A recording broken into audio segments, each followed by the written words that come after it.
Dito na nga ba nakatira si Pei Feng? Binibini, sigurado na po ba kayo? Ang kabisera ay sumusunod sa iyong prinsipe. Bakit dapat kang pumunta sa Shanghai upang hanapin ang smelly, batang lalaki na ito? Wang, ang dami mong sinasabi. Nga pala, huwag niyong sasabihin kanino man na nandito ako. Lalo na sa tatay ko, dapat sikreto. Sige po, Binibini. Pero, paano pumayag ang amo na makipagrelasyon kayo sa isang ordinaryong tao?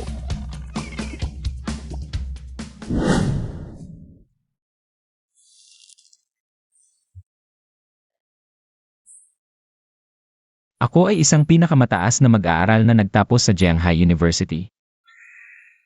Pero hanggang ngayon, wala pa rin akong trabaho. Kung ganito pa rin, hindi ko na mababayaran ang renta ko. Girari-girari-giray, baka naman dumating na ang landlord. Hindi. Mas gwapo ka pala kesa sa picture.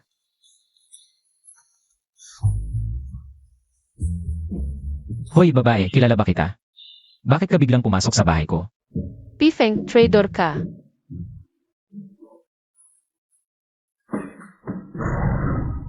Lay. Tita Lee. Hindi po ganyan, Tita Lee, busy po muna kayo.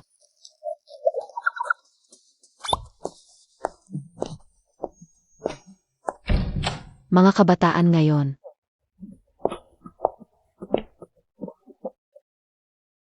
Ikaw. Sino ka ba talaga? Trader ka. Sab mo pupuntahan kita at aalagaan mo ako, bakit ngayon? Ayaw mo na ako kilalanin?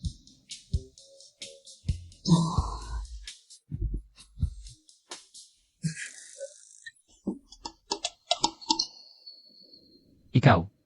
Ikaw yung blooming wealth. Pwede mo na akong tawaging siaksi ngayon. Eh di ba sabi mo sa laro? 4 years old ka na at may 2 anak. Bakit ayaw mo sa maganda't bata? Gusto mo? Yung 4 anyos na may 2 anak? O may kakaibang hilig ka ba? Siyempre hindi, ako lang. Sinabi mo aalagaan mo ako pagpunta ko. Ginastos ko lahat ng ipon ko para makarating dito. Ngayon ayaw mo na ako kilalanin. Hindi naman sa hindi ako tumupad sa pangako, kitang-kita mo naman. Wala akong trabaho, mahirap lang ako, tignan mo suot mo. Mayaman ka siguro, sigurado ka bang gusto mong maghirap kasama ko? Puro hirap lang abutin mo. Yun pala iniisip niya. Bahala na, nandito na ako. Dito na ako titira. Bakit isang kwarto lang to? Ako sa kwarto, ikaw sa sofa. Desisyon na yan. Hoy.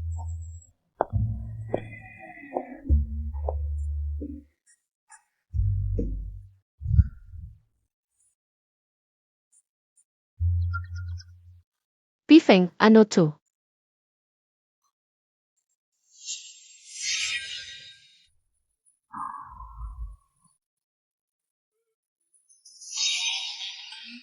Ay naku. Yun si Axio hindi. Hindi ganyan ang iniisip mo. Mukhang marami kang paraan para aliwin ang sarili mo ah. Hindi.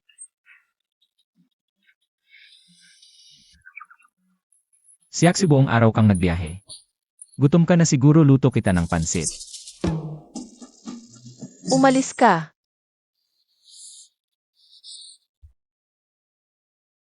Di ko inakalang magaling ka pala sa ganito. Anong pansit to ang sarap? Ordinaryong instant noodles lang yan. Instant noodles. Si Axio. Di mo pa ba natikman ang instant noodles mula pagkabata? Wala eh. Si Axio. Di mo talaga balak umalis? Hindi ibig kong sabihin paalisin kita. Sa kalagayan ko ngayon wala akong trabaho. Natatakot ako baka mahirapan ka. Pagdating ng tagumpay alagaan kita. Ang ganda ni Xiaxui, maraming lalaki ang nanliligaw. Pero pinili niyang magtiis kasama ko. Kung paalisin ko pa siya napakasama ko. Sige, kakain muna ako, ayusin mo na ang kwarto. Ayokong makakita ng kung ano-ano. Mga kalat. CJ,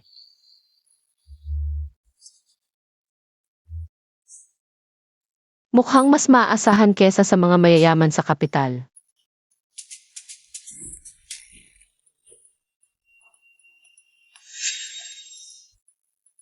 Hongyuan Culture. Hindi ba ito subsidiary ng Xia family sa Jianghai? Wala pa siyang trabaho ngayon. Hirap nga sa pang-araw-araw. Ayokong mawala ang unang pag-ibig ko. Pifeng, nakita ko sa mesa mo. Ang daming company documents, naghahanap ka ba ng trabaho? nagpasa na ako ng mahigit 10 resume. Pero walang nagre-reply, baka nalimutan na. Ano sa tingin mo sa Hongyuan Culture?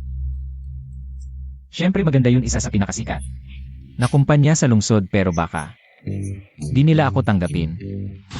Madalas ang mga aplikante sa Hongyuan ay mga top graduates ng prestihiyosong universidad. Pifeng, baka di man lang makarating sa desk ng manager.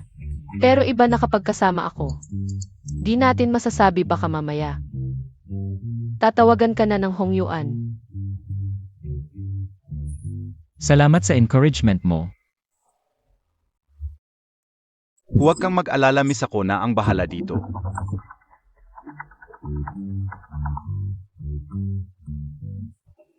Halo, Hello, ikaf Beazi Gepaifeng?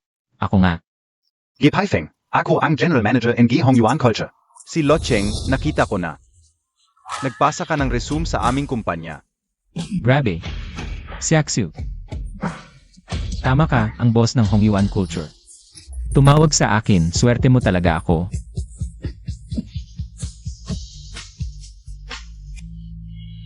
Kakaiba, dapat ba akong mag-alala ngayon?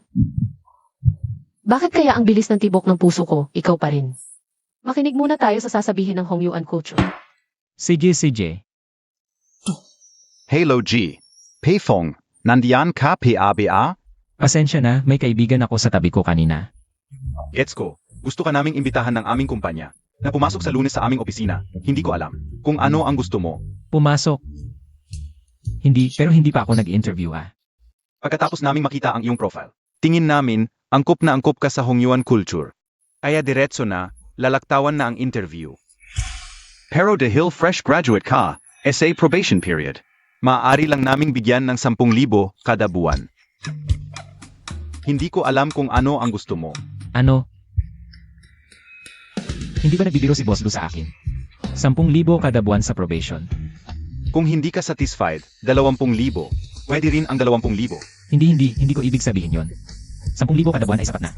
Kapag may nagawa na akong magandang performance, saka mo na ako taasan. Sige, magkita na lang tayo bukas.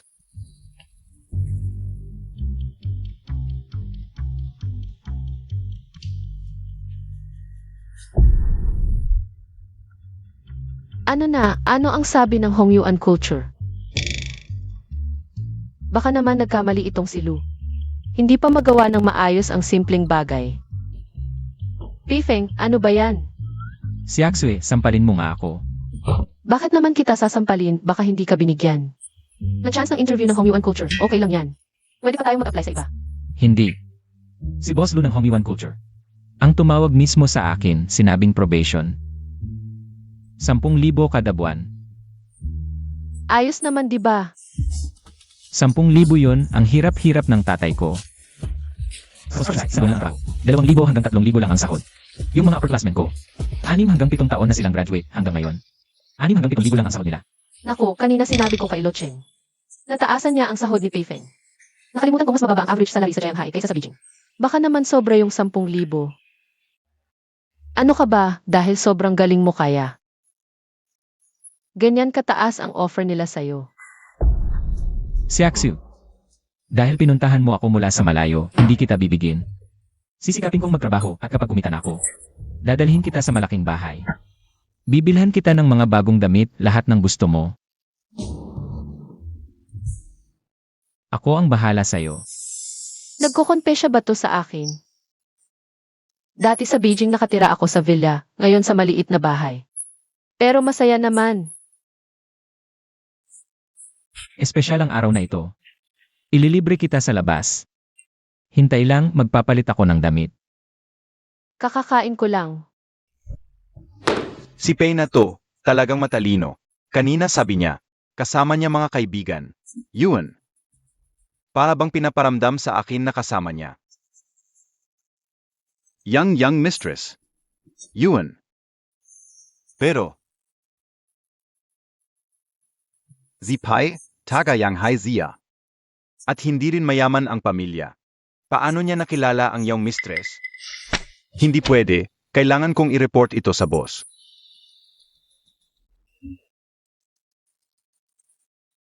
Boss, ako si Lu. May gusto akong i-report. Pai Feng. Sige, alam ka una. Salamat sa pag-abala.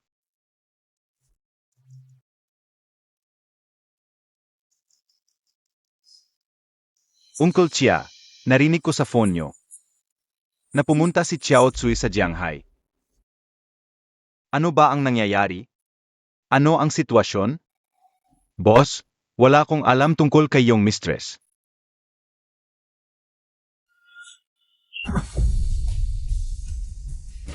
Wanglong, nakalimutan mo na.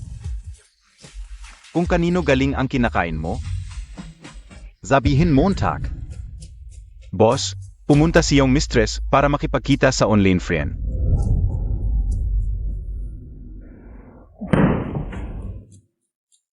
Kalokohan. Talagang kalokohan.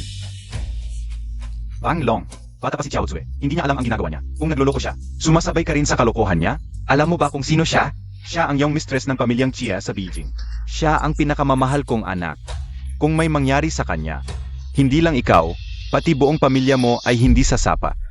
Boss, tiningnan ko na ang profile ni Pi Feng. Magaling na estudyante ng Jianghai University. Talagang magaling. Tumigil ka na. Ang kahirapan ang kanyang kasalanan. Alam mo takip akong ilan. Ang mga mayayaman na naghahabol kay Xiao Tsui. Yung Pai na yun, ano ba ang kanyang silbi?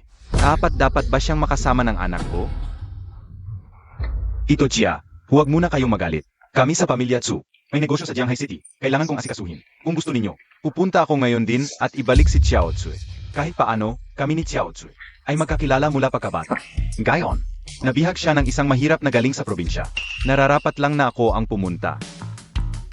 Sedge, Xiao Su, ikaw na ang bahala dito. Walang problema, walang problema. Alis na ako. Kung tama ang alala ko, ang batang ito ng pamilya Su, may gusto rin kay Xiao Su. Pero ang pamilya Su, medyo kulang pa sa yaman.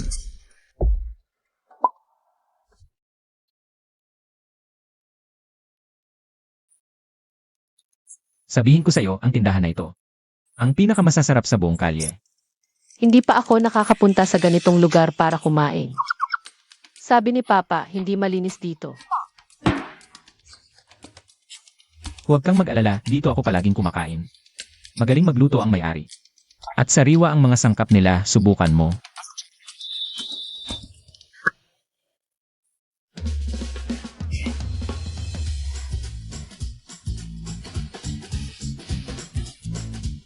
Ang sarap talaga. Hindi kita niloloko, di ba?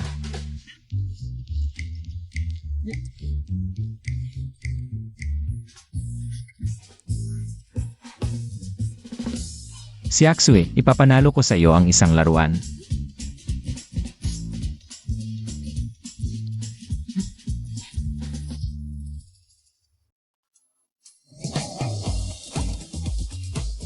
Marunong ka rin pala nito. Siyempre naman. Kilala ako sa aming bayan bilang mahusay na mamamaril. Panoorin mo.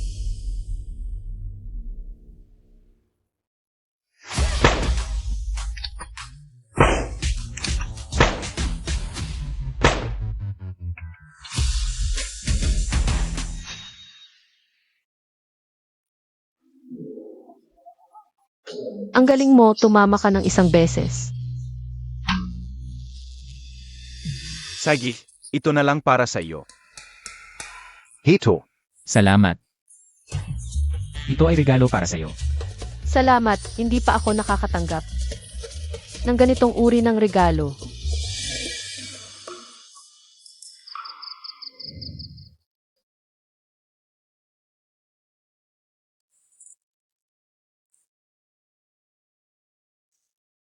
Siaksu. Ikaw ba? Bihira bang lumabas para maglibang? Papa, gusto kong pumunta sa amusement park bukas kasama ang mga kaklase ko. Ano ba ang maganda sa amusement park? Nag-usap na kami ng mga kaklase ko. Ikaw ang anak kong si Xia Shencheng.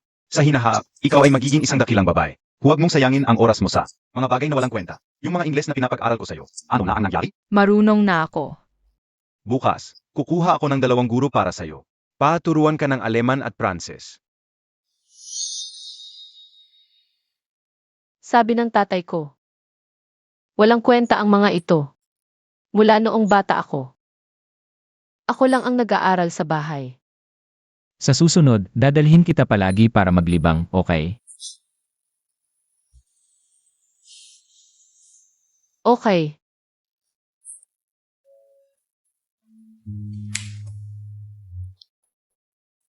Siaksu. Masaya ka ba ngayon? sobrang saya, salamat. Marami pang ganitong araw sa hinaharap. Okay.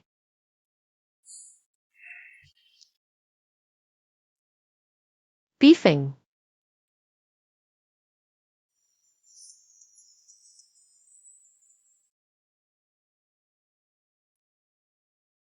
Siaksu, ikaw.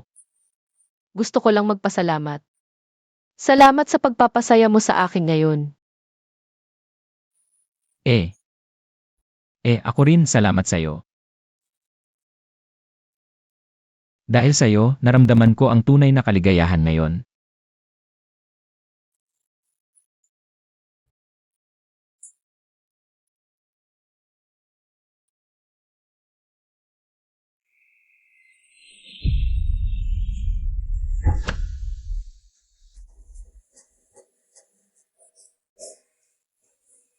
Xiaxue.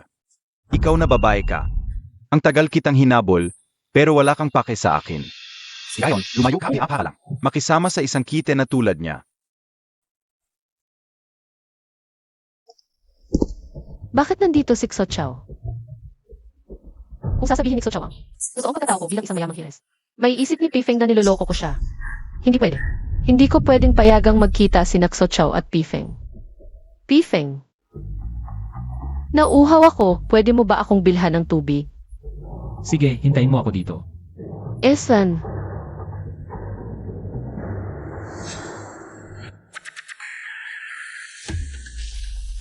Sumama ka sa akin.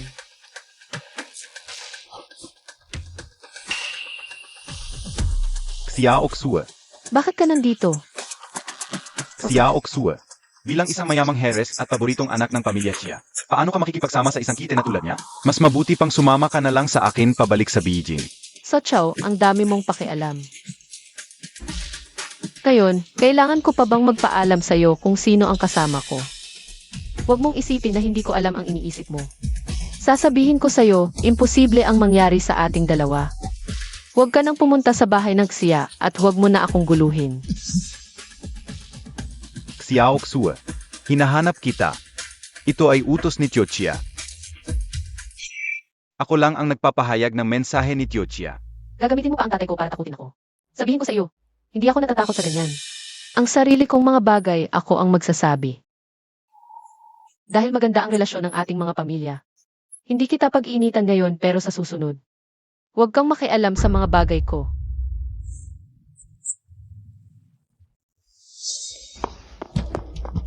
Young Master, si Miss Xia, Harong. Hindi kanya pinahahalagahan. Ang pamilya Chia ay isa sa 4 na malalaking pamilya sa kabisera. Xiaoxue, bilang magiging tagapagmana ng pamilya Chia, normal lang na mayabang siya. Nga pala, nahanap mo na ba ang impormasyon tungkol sa batang iyon? Pifeng, estudyante sa Jianghai University, ordinaryong pamilya. Walang koneksyon, walang background, umaasa lang sa diploma. Isang ordinaryong tao lang. Gusto pa akong agawan kay Chiao Tzu. Walang alam sa mundo. Pero, young master, parang, interesado si Misya kay Pei Feng. Tandaan Montag, pansamantala lang iyon. Nabasa ko sa impormasyon na pinapasok ni Chiao Tzu ang batang iyon sa Branch NG Xia SA Jianghai. Oo. Kung ganon, mukhang kailangan kong magtagal dito sa Jianghai. Young Master, balak Montag. Gusto niyang maging golden boy? Sige. Hindi ko lang siya bibigyan ng pagkakataon. Gagawin ko pa siyang hirap sa Jianghai.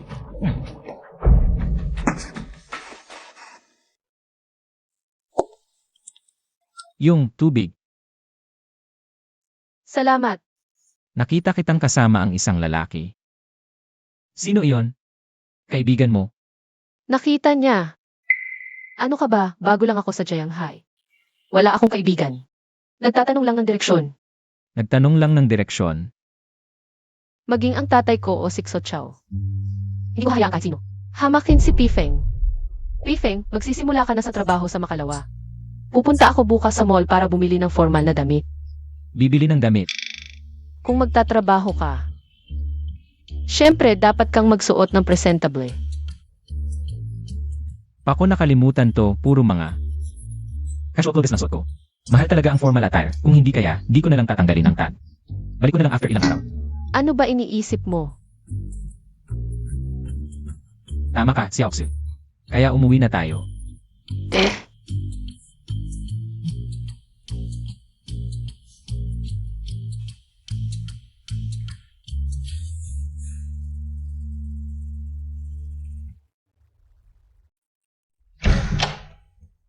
Ang pagod ko, maliligo muna ako.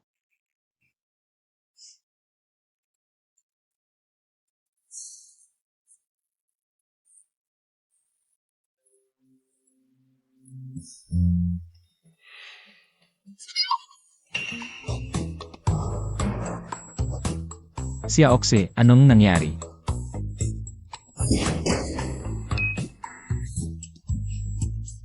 Pifeng, ano nang ginagawa mo? Kanina sa pinto, narinig kong sumigaw ka. Kaya pumasok ako. Nadulas lang ako kanina, muntik na akong mahulog. Kung okay ka lang, lalabas muna ako. Teka. Pasa mo sa akin yung towel.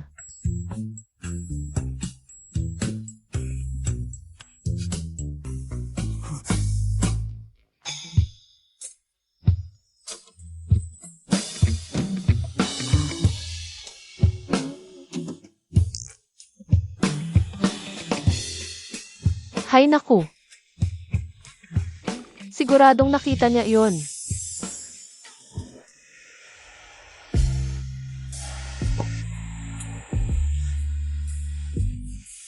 Tutuyuin ko na lang buhok mo. Wag na, kaya ko naman. Tutuyuin ko na mas mabilis para di ka magkasakit. Ang haba pala ng buhok mo, medyo mahirap pala tuyuin. Nga, iniisip ko nga kung ipapagupit ko na lang. Maganda naman ngayon, okay na yan.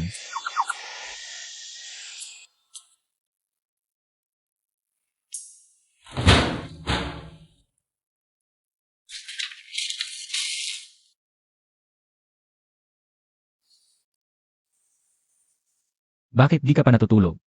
Di ba di ka rin naman natutulog? Ako. Hintayin kong makatulog ka.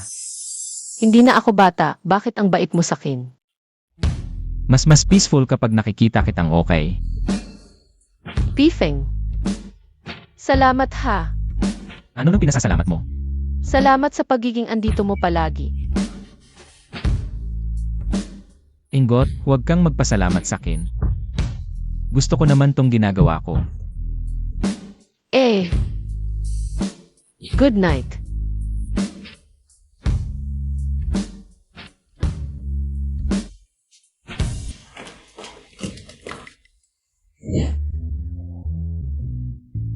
Kung tama ang alala ko, ito ang pinakamalaki. At pinakamahal na suit shop sa Shanghai, libo-libo ang presyo. Ng bawat damit dito. Si Oxy, hindi mo. Seryosong dadalhin ako rito para bumili ng damit. Tara, pumili tayo ng damit.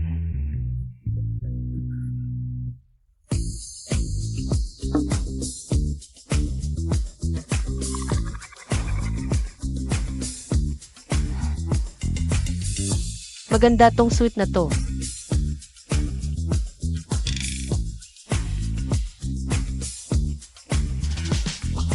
Ang ganda rin ito, bilihin na natin lahat. Miss, pareho tayo ng inisip, sir. Talagang isinilang para sa mga damit. Ang galing mo magsalita, bilhin na lahat. Ziga. Teka.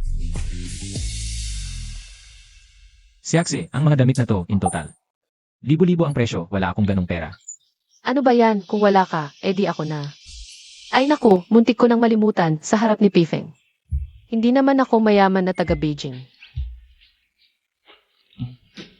Pasensya na, mag-ikot muna kami.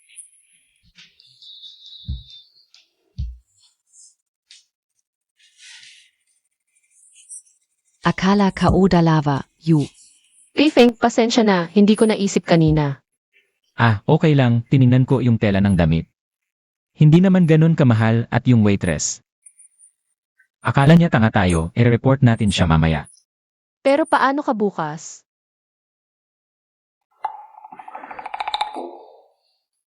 May alam ako, may lugar na ang style ng damit. Halos pareho dito, pero ang presyo. Hindi umaabot sa kalahati ng dito, ayan na.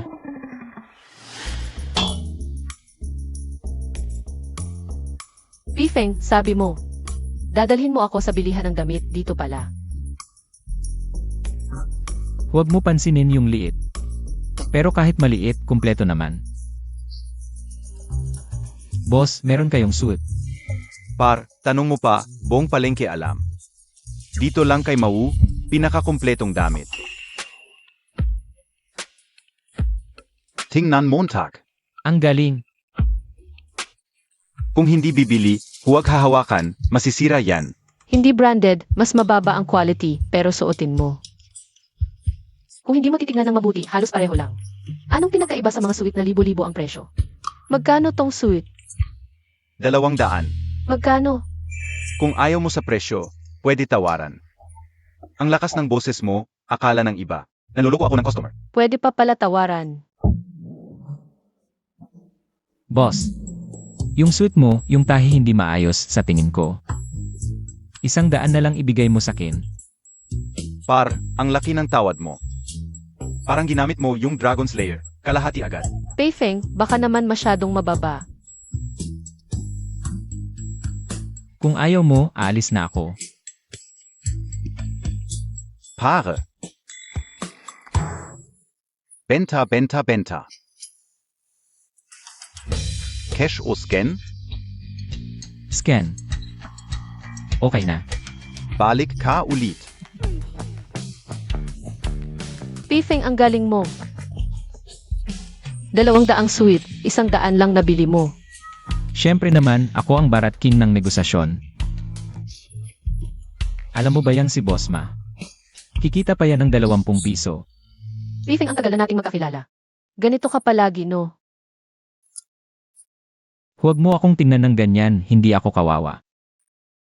Ibang-iba ako sa mga rich kids. Sila ginto agad ang kutsara, ako hindi. Pero ako, potential stock ako. Sisikapin kong yumaman. Para mabigyan kita ng magandang buhay. Naniniwala ako sa'yo. Siyempre naman, ako walang imposible. Tapos na tayo mamili. Saan tayo pupunta ngayon? Kasi tapos na tayo sa damit. Ngayon, papalitan natin ang mukha mo. Palitan ng mukha. Walang katumbas ang mukha ko. Paano ko ipapalit yan? Ang kulit mo, ipapagupit lang kita. A makeover pala, sige na nga. Para sa aking prinsesa, gagawin ko lahat. Tara.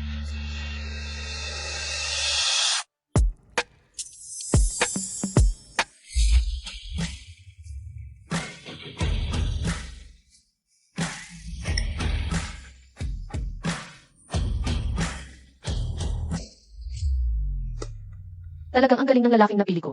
Kung ikukumpara si Pifeng ngayon, mas gwapo pa sa mga rich kids sa Maynila.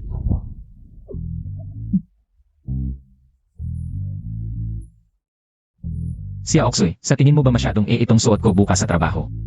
Baka kasi masyadong flashy. Hindi naman, hindi talaga. Pero, Pero ano?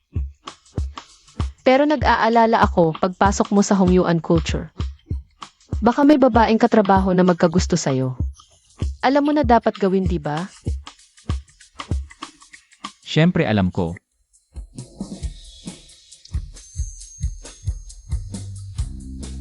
Talagang top company sa Shanghai. Ang ganda ng office. Sino po hinahanap ninyo? You. Para po sa aking employment. Ang gwapo naman nitong lalaki, magtatrabaho dito. Ano po ang pangalan ninyo? Pifeng.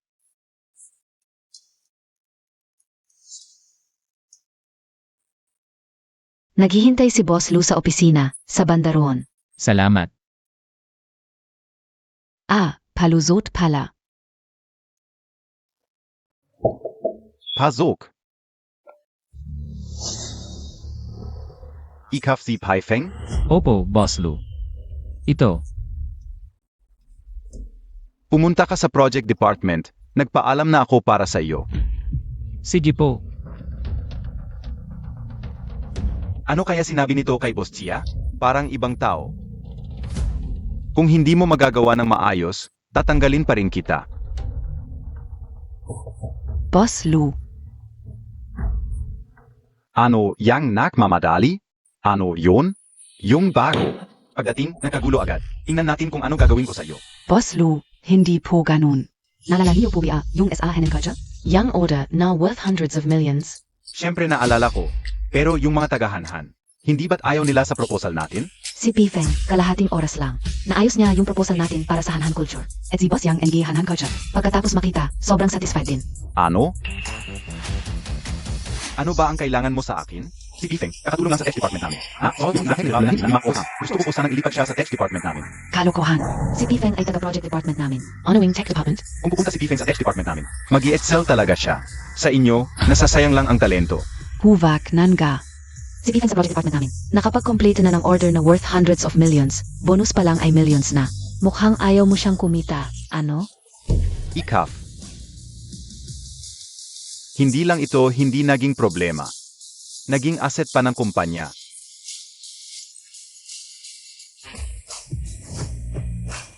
Tama na. Ang ingay ninyong dalawa, ano ba yan? Tungkol kay Pifeng. Hayaan muna natin siya sa project department. Kung gusto niyang lumipat sa tech department, pag-usapan natin. Anong tingin ninyo sa akin? Alice.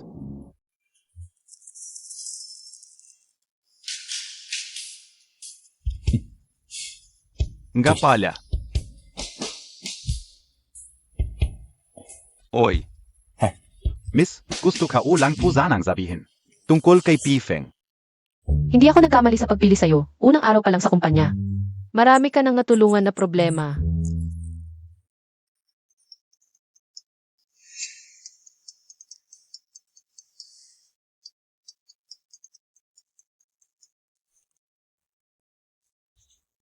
Hoy, Papa.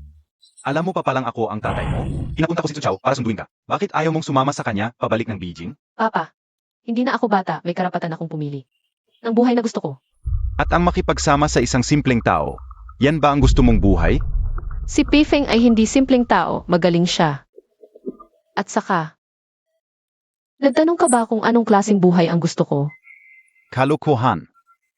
Bibigyan kita ng isang araw, bumalik ka agad sa Beijing. Kung hindi, huwag kang magalit kung tutulin ko ang suporta ko sa'yo. Hoy, Papa.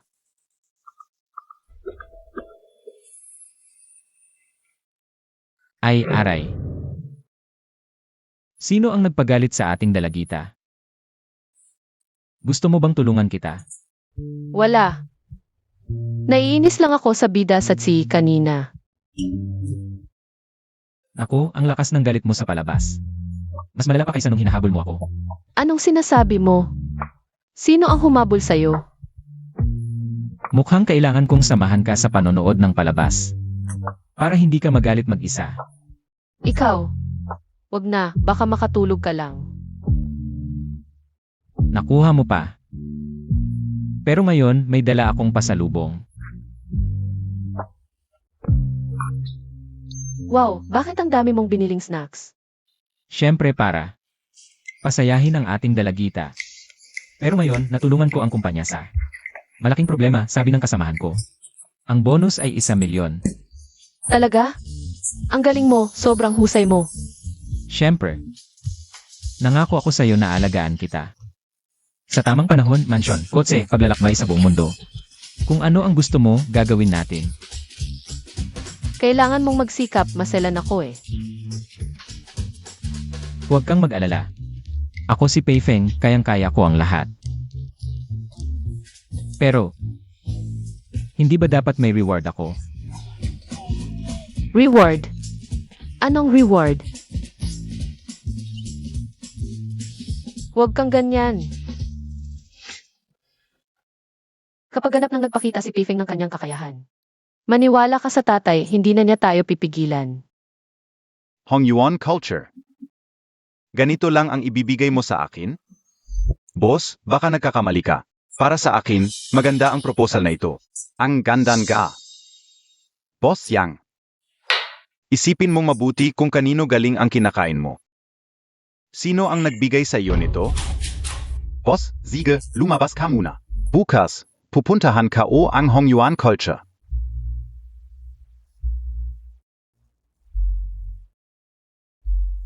Boss, hindi ko inaasahan na magaling pala siya.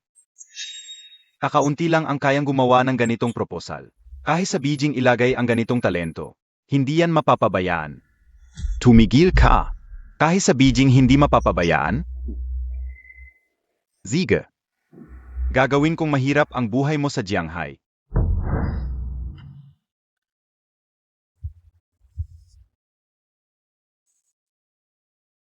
Bakit parang ang kakaiba ng lahat?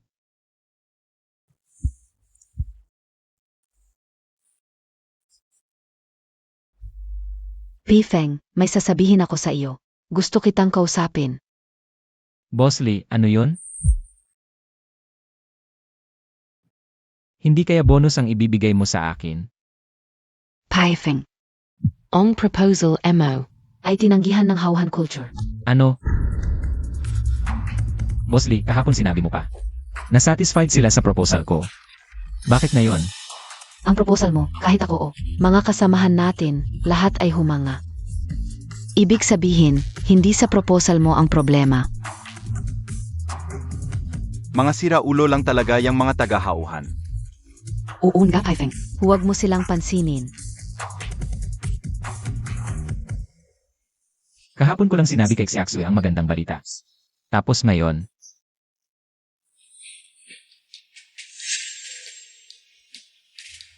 Kahapon ko pa sinabi, yung mga nagpo-project. Puro daya ang nasa isip. Kanina lang pinuri ang proposal mo. Ngayon tinanggihan na. Haka sa akin. Mas mabuti pang sumama ka sa amin sa tech department. Sisiguraduhin kong sa loob ng isang taon. Magiging. Shanghai, huwag kang magsalita ng kung ano-ano. Isang company lang ang Hauhan. Hindi lahat ng company ay katulad nila. Sino ang nakakaalam? Ayoko lang na si Paifeng. Isang talentong tulad mo, sa project department. Walang kinita at puro problema pa ang nakuha. Ikaf. Boss Lu. Tama na, tigilan na ninyo ang awe. Sayang, ang galing-galing pa naman sana. Pero hindi na siya mananatili sa Hongyuan culture. Paifeng, samahan Montag ako sandali.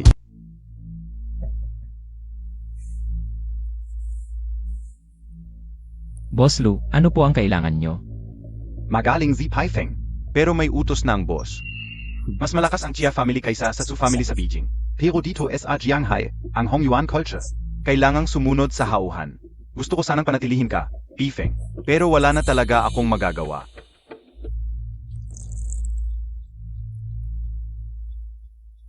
Halika. Pifeng, tungkol sa hauhan. Alam mo na siguro ang lahat, di ba? Boss Lu, narinig ko po kina Boss Lee. Hindi raw nasisiyahan ang Hauhan culture sa project proposal ko. Boss Lu, maaari ko pong pagandahin pa. Ang sa'yo pang proposal na ito. Xia o Pai. Mukhang hindi mo pa rin naiintindihan. Ong Hauhan. Hindi sa iyong proposal sila, hindi nasisiyahan. Sa iyo sila hindi nasisiyahan. Sabi nila. Habang nandito ka sa Hongyuan culture, hindi sila makikipagtulungan sa amin. Pai Feng. Humanap ka na lang ng bagong kumpanya. Bakit? May hindi ba akong alam? Misunderstanding ba ito? Wala naman akong ginawang masama sa Hauhan culture. kung may ginawa ka man o wala. Hindi yan ang punto. Sushi, anong ginagawa ninyo dito? Wala lang. Gusto ko lang tingnan kung gaano kabilis kumilos ang Hongyuan culture. Huwag po kayong makalala, Sushi. Kakausapin ko na lang si Pifeng na humanap na siya ng ibang trabaho. Pasensya na, pero hindi lang yan ang gusto ko. Listen, cutie. Simulan gayon, ang Hongyuan culture at lahat ng kumpanya sa Jianghai. Hindi ka natatanggapin. Mulan gayon, mahihirapan kang kumita dito sa Jianghai. Balita ka o. Kaya niya ginagawa ito kay Pifeng. Malamang dahil masyadong close si Pifeng sa iyong mistress. Bakit? Wala naman akong ginawa sa'yo. Wala ka namang ginawa sa kin.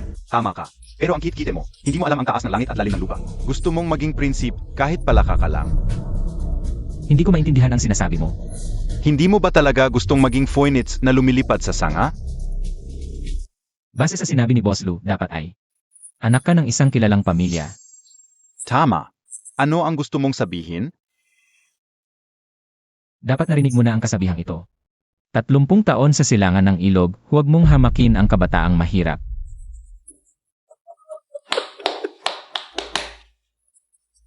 Ang kit-kite mo talaga, nakakatawa ka. Huwag hamakin ang kabataang mahirap. Gayon, lalaitin kita. Sabihin mo sa akin, paano ako magiging mahirap, kahit ano pa ang sabihin mo. Si Pifeng ay tao rin ng iyong mistress. Kung ganito ka, ang mga ginagawa ko, kailan pa naging turn mo para magsalita? Gusto mong tawagan ko si Uncle Chia para alisin ka bilang General Manager NG Hongyuan Culture? Ang tigas ng pagkakayuko mo. Hindi mo ba ako sasapakin? Kanina mo pa sinasabi na gusto mong lumipad ng malaya. Ngayon, puputulin ko ang mga pakpak mo. Tingnan natin kung paano mo sasabihin, huwag hamakin ang kabataang mahirap. Galit ka? Yang Master Xu, ang kite-kite mo talaga, hindi ka man lang makapalag.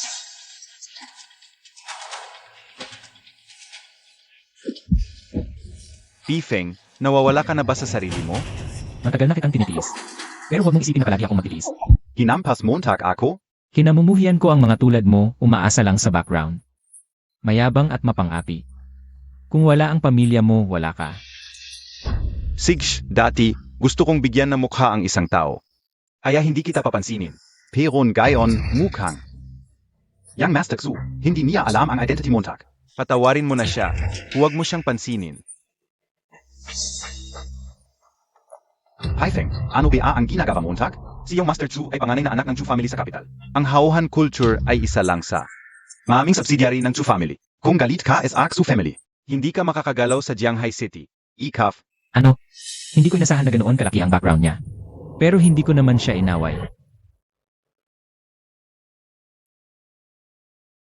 Yang Master Xu. Dahil sa iyong mistress, sana ay sinaktan niya ako ngayon. Kung ngayon ay magtitiis lang ako, paglabas ko sa kalye, kahit sino na lang ba, ang makakaapi sa akin? Ngayon, kahit sino ang dumating, walang magagawa. Ikaw, 3 na ang desisyon mo. Putulin ang mga kamay at paa na maliit na ito para sa akin. Xushe. Kung maglakas loob ka pang humingi ng pabor para sa kanya, huwag mong sisihin ako kung kasama ka na rin sa aking gagantihan. Xu Xiao. Kahit malakas ang pamilya Su, ngunit ang pamilya Jia ay isa sa 4 na pinakamakapangyarihang pamilya sa kabisera. Nasira mo na ang kinabukasan ni Pifeng. Bakit mo pa kailangang tapusin ang lahat? Hindi ko inakala na ang maliit na ito ay kayang ipagtanggol ni Lu Cheng ng ganito. Ngunit tama naman ang sinabi niya. Kung sakaling magkaroon ng investigasyon sa hinaharap, maaaring madamay ang pamilya Su dahil dito.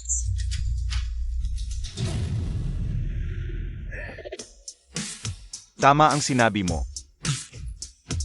Ngunit ang kahihiyan na aking naranasan, kailangang doblihin ang bayad. Gavin Montag na.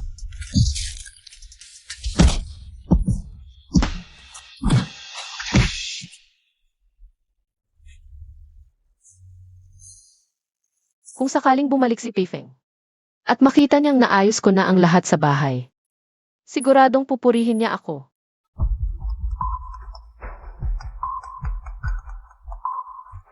Hoy, Miss May Mali.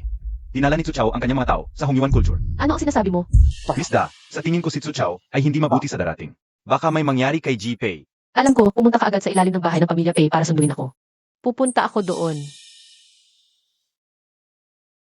So Chow, mukhang hindi mo narinig ang aking mga salita.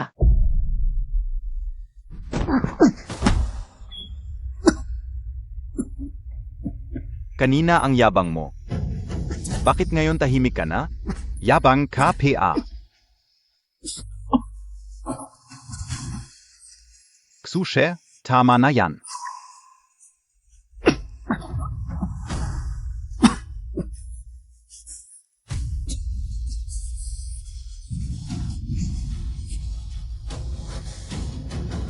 Paifeng, okay ka lang? Boss Lu. Okay lang ako. Pifeng, pesensya na. Ang aming Hongyuan ay hindi kayang labanan ang pamilya Tsu. Boss Lu.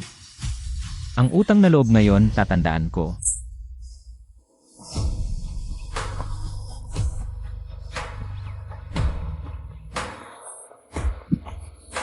Ksushe. Imbangin mo ang iyong sariling estado. Sa paningin ko at ng pamilya Chia, mas mababa ka pa sa isang aso.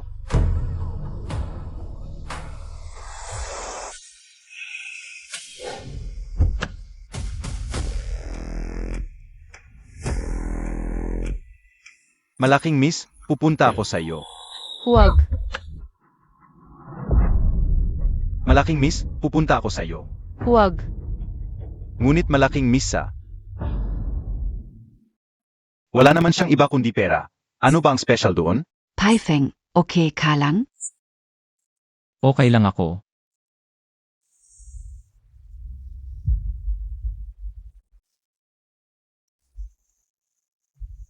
Paifeng.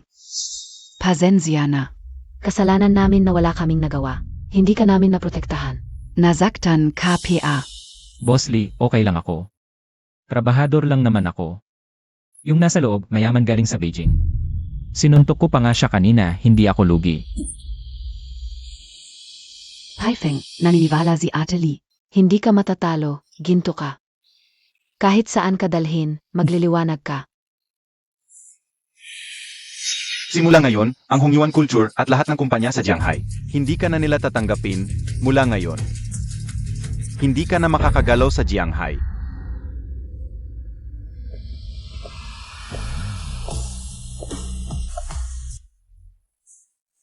Xiaxiu,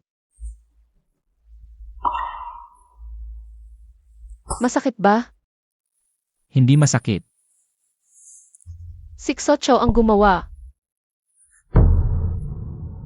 Xiaxiu, Boss Lu, kung magtanong si Xiaoxue. Dapat alam mo kung paano sasagutin ang nangyari ngayon. Dapat alam mo rin ang relasyon namin ng pamilya Chia. Kung gagawin ko sa iyo, ang ginawa ko sa munting iyon, palalayasin kita sa Hongyuan culture. Sa edad mo, mahihirapan ka na. Humanap ng katulad na trabaho. Ksushe, naiintindihan ka una. So Chow, Bini-bini. Xiaoxue, bakit ka nandito?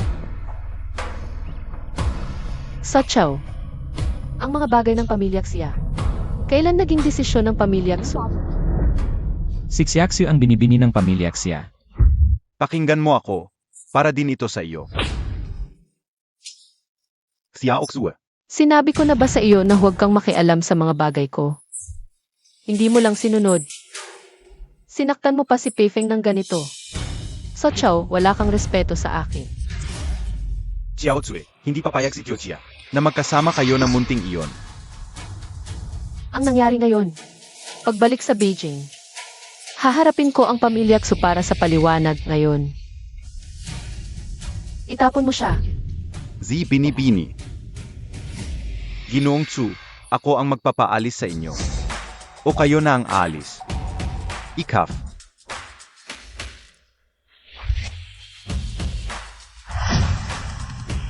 Tara na.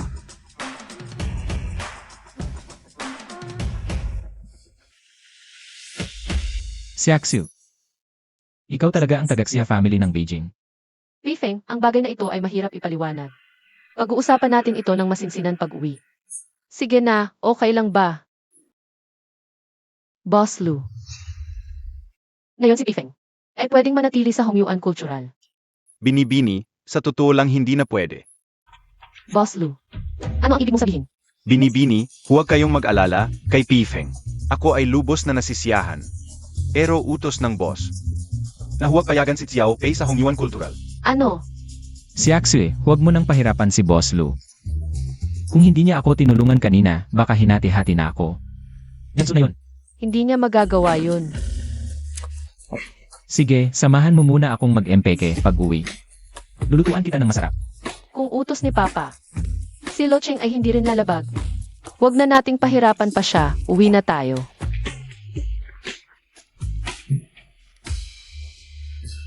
Ingats po kayo, Binibini.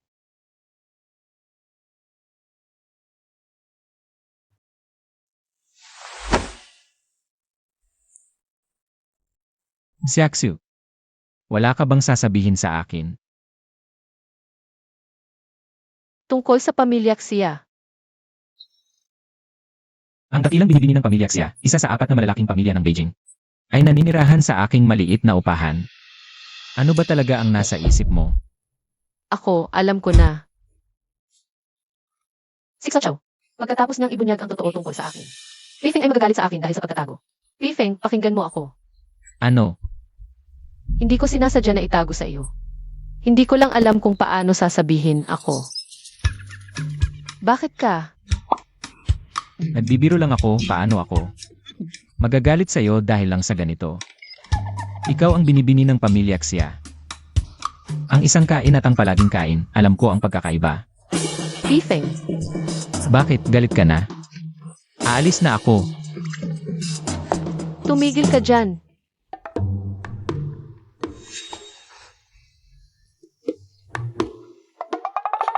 Pifeng, sino ito? Yun. Ate Zhang, bakit ka nandito? Pifeng, zabi ka OSIO. Graduat ka pa naman ng magandang universidad. Bakit mo nagawa ang hindi pagbabayad ng renta? Ang zama montag. Akala ko kasi may bonus ako ngayon. Pero dahil sa nangyari kay Xiao Chao, wala na naman ang pera para sa renta. At ayon kay Xiao Chao, baka wala na akong mahanap na trabaho dito sa Shanghai.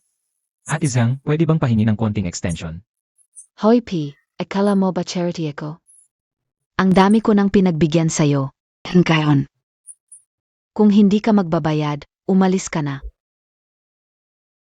Pifeng, ang dami mong ginastos sa akin lately. Tapos natanggal ka pa sa Hongyuan Culture. Siguradong wala siyang pera para sa renta, Ate Zhang. Ate Zhang, magkano ang utang ni Pifeng? Ako na ang magbabayad. zeno ka? Girlfriend niya ako. Si Axue, Okay lang. Ayos may girlfriend ka pala. Sige, ikaf na magbayad. Lahat-lahat, 4,500. Hoy Xiao Pai, ang galing montag May nahanap ka pang rich at magandang girlfriend. Ano? Anong problema? Wala.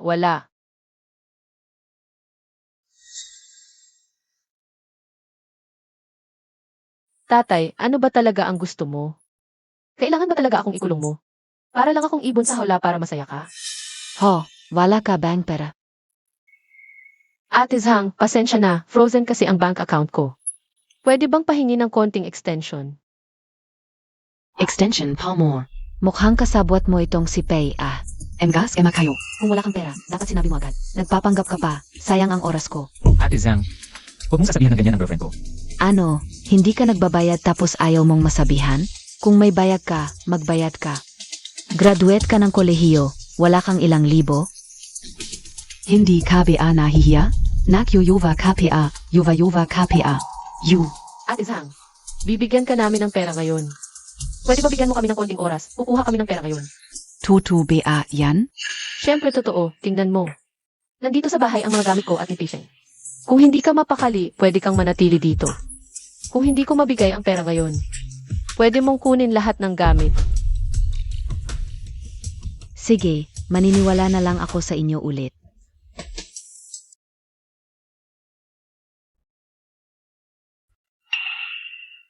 Si Aoxe sa ganitong oras. Saan tayo kukuha ng pera? May paraan ako. Tara na.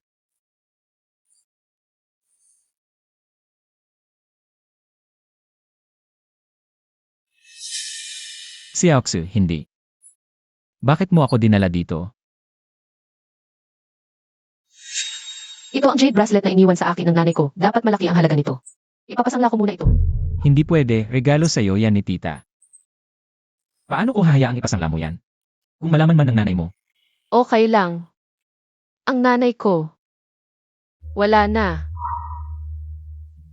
Ano? Lalo na di dapat ipasangla. Okay lang, Pifeng. Pansamantala lang ito. Naniniwala ako sa iyo, balang araw, mababawi mo rin ito. Hintayin mo ako dito. Si Aoksu, isinusumpa ko. Sa buong buhay ko, hindi kita pababayaan. Ate Zhang, ang renta ni Pifeng sa quarter na ito. At ang renta sa susunod na quarter na ipadala ko na sa inyo. Sisi. Xiaopei, ang galing ng girlfriend mo. Huwag mong sasayangin ang ganitong klaseng babae. Sige, kung wala nang ibang usapan, alis na ako. Ingat ka, Ate Zhang. Tara na. Ano iyon?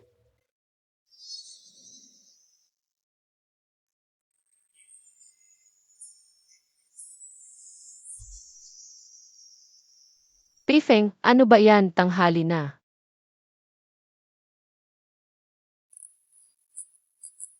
Sino nagsabing bawal magyakapan ang magkasintahan sa tanghali? Si Aoksu, huwag kang mag-alala. Sisikapin kong kumita ng pera para mabawi ang bracelet na iniwan sa'yo ng nanay mo. At ibalik sa'yo.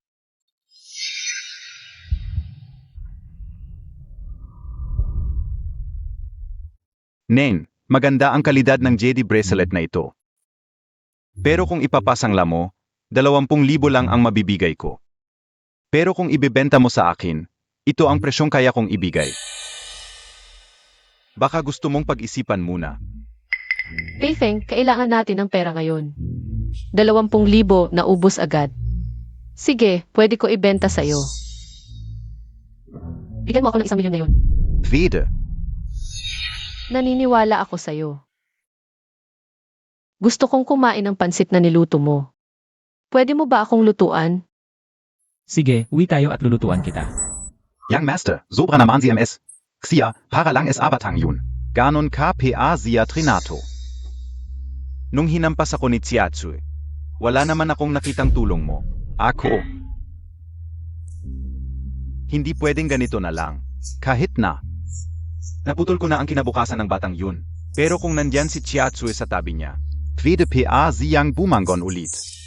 Ang ibig sabihin ng Young Master, ihanda ang eroplano, babalik ako sa Beijing. Kung hindi ko sila mapaghihiwalay, hindi ako naniniwalang hindi kayang pigilan ni Xia Shancheng. Nag-aalala pa rin ang Young Master sa potential niya. Young Master, Si Aoksu.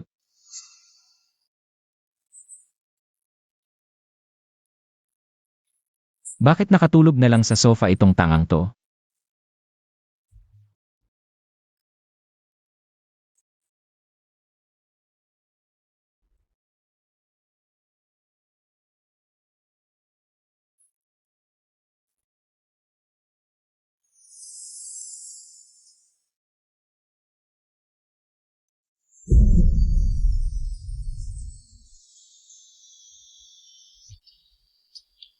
Si Aoksu, ako na lang sa labas matutulog.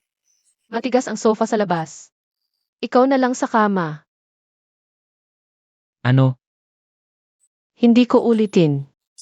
Bahala ka kung matutulog ka o hindi. Tulog.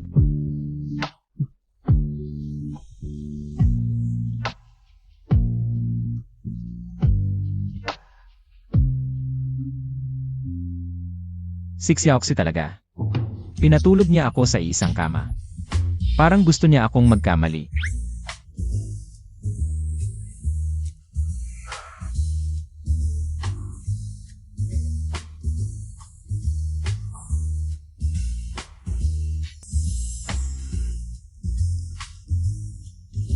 Sa normal na sitwasyon, pagkatapos akong yakapin ni Pifeng, dapat na akong lumingon at halikan siya. Ako at si Pifeng. Ganito na ba talaga ang mangyayari? Ano ba ginagawa ni Pifeng? Bakit hindi pa niya ako yakapin? Kung bigla ko siyang yayakapin, baka isipin niyang bastos ako. Paano kung ayawan niya ako?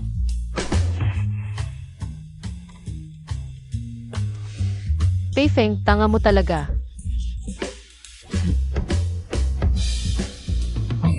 Hayaan mo, may pagkakataon pa naman.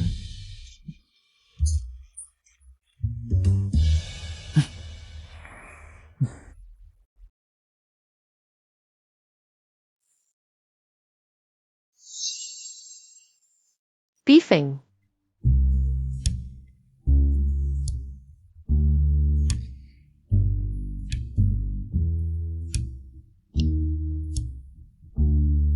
Mauna na akong maghanap ng trabaho, matulog ka muna.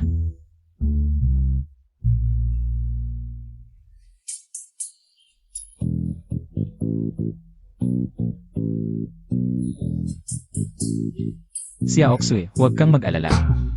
Makakahanap din ako ng trabaho agad. Hindi lang ang bracelet na iniwan ng tita ang ibabalik ko. Ibabalik ko rin ang buhay na nararapat sa'yo.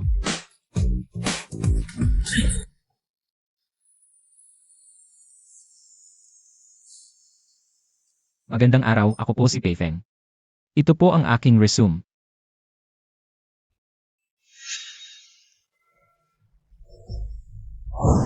Ako ay nagtapos sa Jianghai. Sandali lang. May problema ba? Ikaf ba si Peifeng? Paumanhin, hindi ka namin maaring tanggapin. Hindi. Interviewer, pwede mo bang sabihin sa akin kung bakit? Zunot na. Salamat.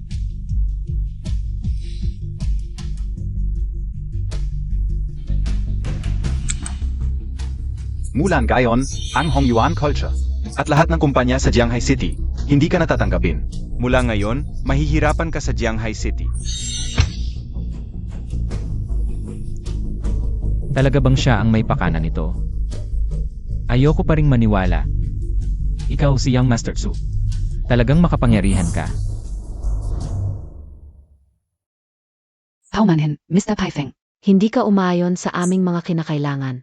Paumanhin, Mr. Peifeng. Ikaw si Peifeng, umalis ka na.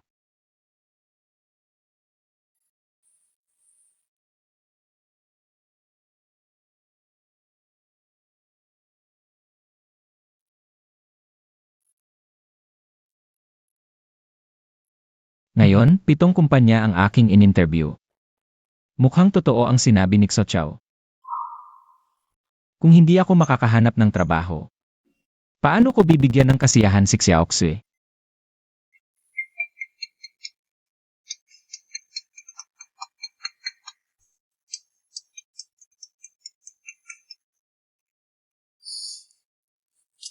Hoy, Kamusta? Maayos ba ang araw mo? syempre maayos, isipin mo naman. Anong klaseng tao ba ang boyfriend mo? Ngayon, maraming kumpanya ang interesado sa akin. Baka, bukas ay makapasok na ako. Kailan ka babalik? Miss na kita. Maaga pa, uwi muna tayo. Bukas, dadalawin ko pa ang ilang kumpanya, ayoko pa rin maniwala. Ang daming kumpanya sa Jianghai City. Lahat ay sumusunod sa pamilya Xu. Sige, uwi na ako.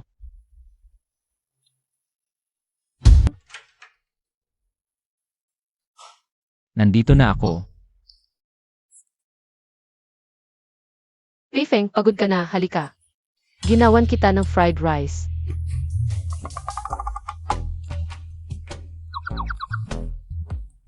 Ako ay, hindi ako masyadong gutom ngayon. Ayaw mo ba ng fried rice na ginawa ko? Siyempre hindi, bigla akong nagutom.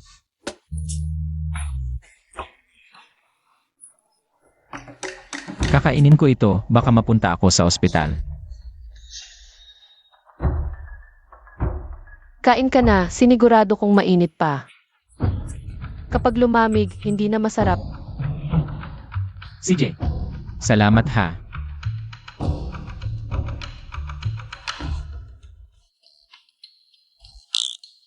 Kumusta?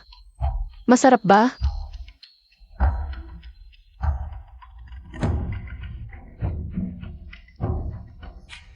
Talagang tunay na dalaga ng aming pamilya. Ang sarap ng luto mo. Kung masarap, kumain ka pa. Meron pa sa kaldero kung kulang. Hindi. Sapat na ito para sa akin.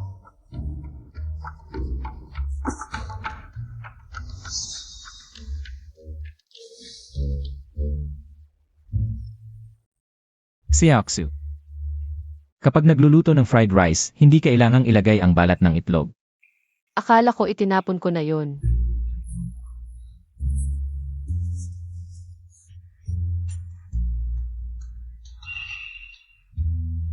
Ano naman ito? Ito ay takip ng bote ng toyo. Huwag ka nang kumain. Kainin mo na lang ang iyong instant noodles.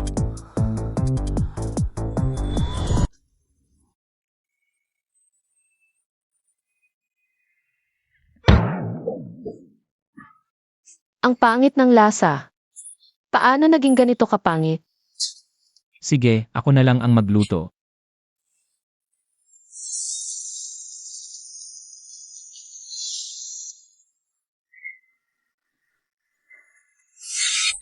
Binibini, si G-Pay ay nag-interview sa 7 kumpanya ngayon. Kumusta ang nangyari? Pagkatapos malaman ng mga kumpanya ang pangalan ni G-Pay, pinapalayas nila si G-Pay, Binibini. Mukhang hindi makakapasok si G-Pay sa Jianghai City. So Chow, kung patuloy kang magpupumilit. Huwag mong sisihin ang sarili mo kung hindi ko na isaalang-alang ang relasyon ng ating pamilya. Heto na.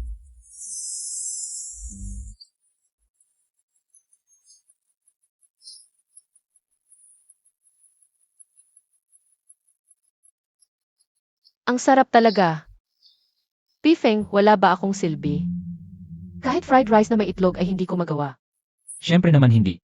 Ikaw ang aking kasintahan. Ang mga bagay na ito ay dapat kong gawin. Kumain muna tayo. Bukas, pupunta ako sa mas maraming kumpanya para makapag-compare. CJ,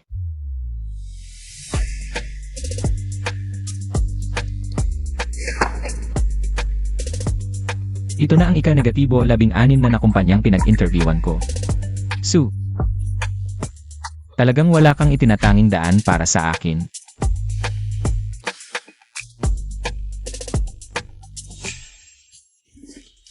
Hindi na ito magandang paraan. Hindi ko matulungan si Xiaoxi na mabawi ang kanyang pulsera. Kahit ang pangunahing pangangailangan ay mahirap ng matugunan. Pero talagang hindi ako makahanap ng trabaho.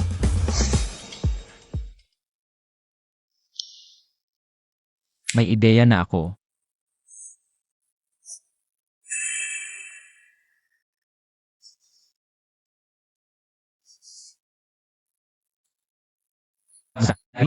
Huling na ba ito? Ayaw ko na nito. Mayroon kayong bagong order. Pakitingnan ang inyong delivery.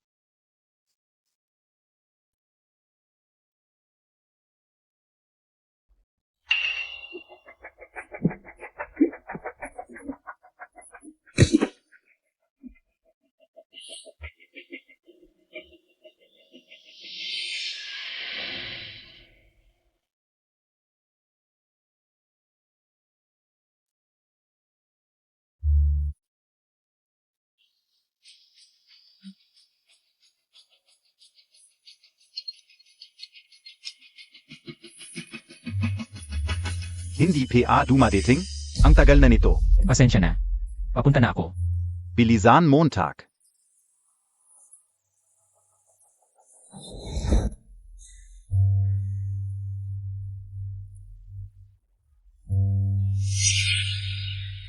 Station manager, ibabalik ko ang susi.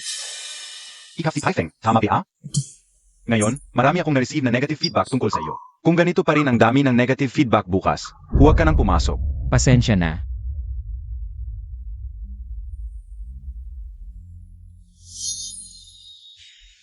Bukas, doble kayo talaga ako.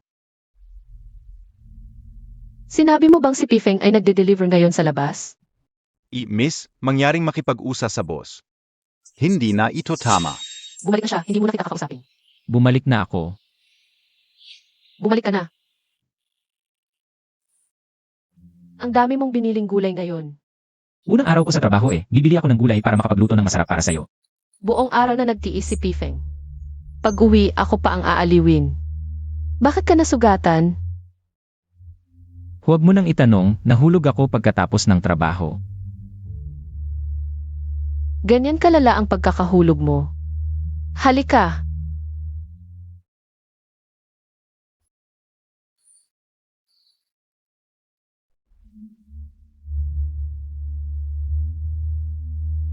Bigay mo sa akin.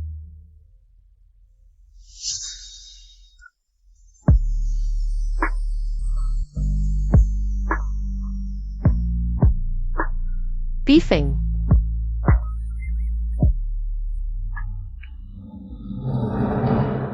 Pifeng, ano ba?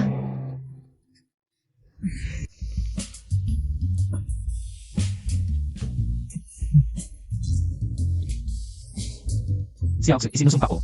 Hindi na ako titingin ng palihim. Pifeng, ganyan ba ang ibig mong sabihin? Ang ibig kong sabihin, kung titingin ka, harap-harapan mo na. Ano ba yung palihim na patingin? Yun na. Tikman mo ang luto ko.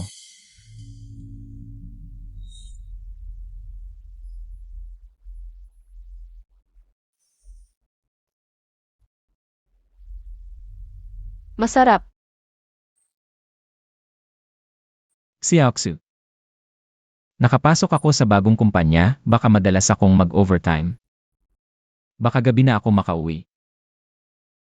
Gusto mo bang mag-deliver ng maraming order, Pifeng? Ayun. Sige, magtrabaho ka. Maghihintay ako sa bahay. Malinaw na ito ang malaking miss ng pamilya siya sa Beijing. Pero handa kang magtiis kasama ko. Siya Oxu, huwag kang mag-alala. Doble kayo talaga ako. Pifeng, ano ba iniisip mo? Wala, kain na tayo.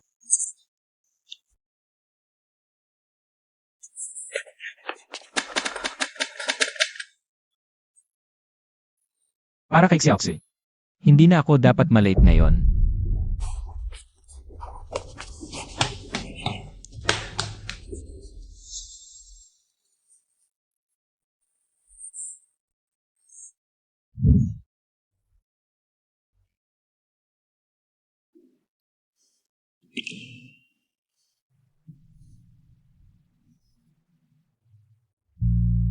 Pifeng.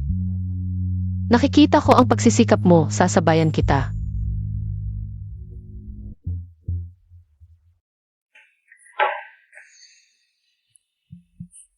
Malaking miss na mahahanap mo ako. Umupo ka. Miss, sinusubukan mo ba? Kai Pai Feng? Narinig ko kay Pifeng. Noong nasa Hongyuan culture siya, ang bait mo sa kanya. Pinaglaban mo rin siya nang matanggal siya. Ano ba ang silbi ng pagtatanggol? Hindi mo kayang labanan ang mas malakas. Paano naman kami, mga ordinaryong manggagawa, makakapantay sa mga top tier na mayayaman? Hindi naman sigurado yan. Young Miss. Ano po ang ibig ninyong sabihin? Ang dahilan kung bakit kita pinatawag ngayon ay para humingi ng tulong sa iyo. Station Manager, narito po ako para isauli ang susi ng kotse. Ang galing mo naman, nakapag-deliver ka ng mahigit 100 orders sa isang araw. Kahit ang aming top delivery rider ay ganyan lang din, at higit pa rito. Wala kang kahit isang negative feedback. At tingin ka, talagang para sa iyo ang trabahong ito. Station Manager, parang hindi naman po ito papuri. Ito ang sahod mo.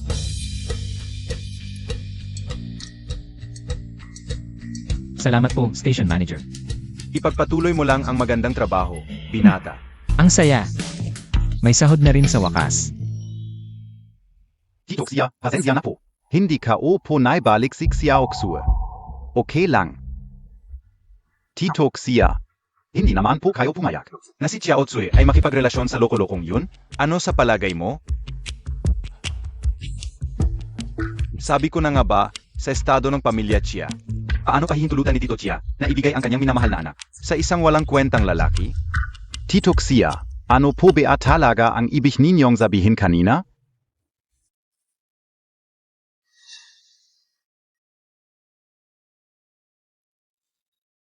Narinig kong pinutol mo ang kabuhayan ng lalaking yun sa Jianghai City.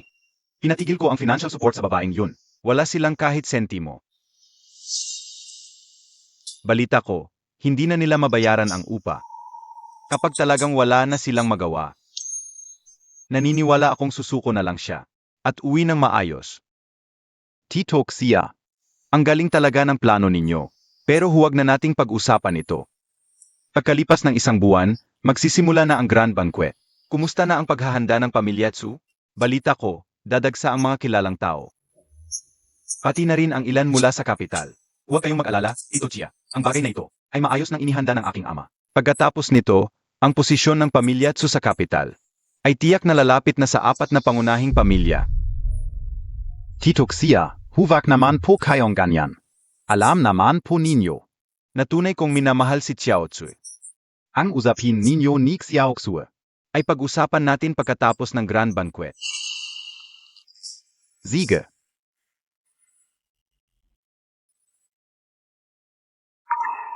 Tito Xia, medyo lata na po. May mga ayusin pa ako, kaya hindi na kita masasamahan.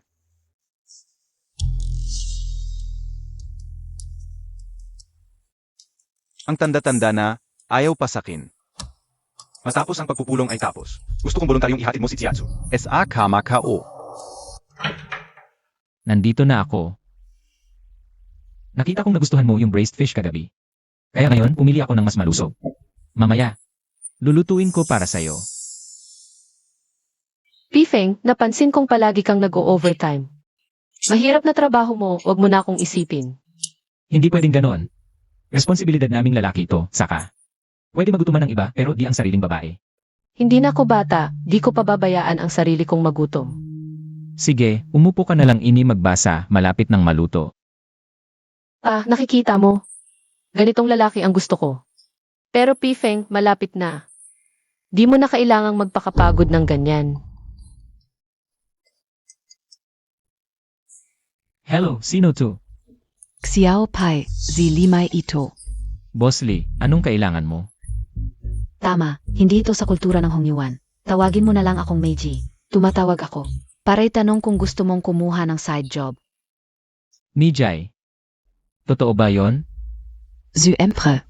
Kung libre ka, magkita tayo bukas. Isama mo rin yung kaibigan mo. Sige, Mijay, bukas na lang. Yes?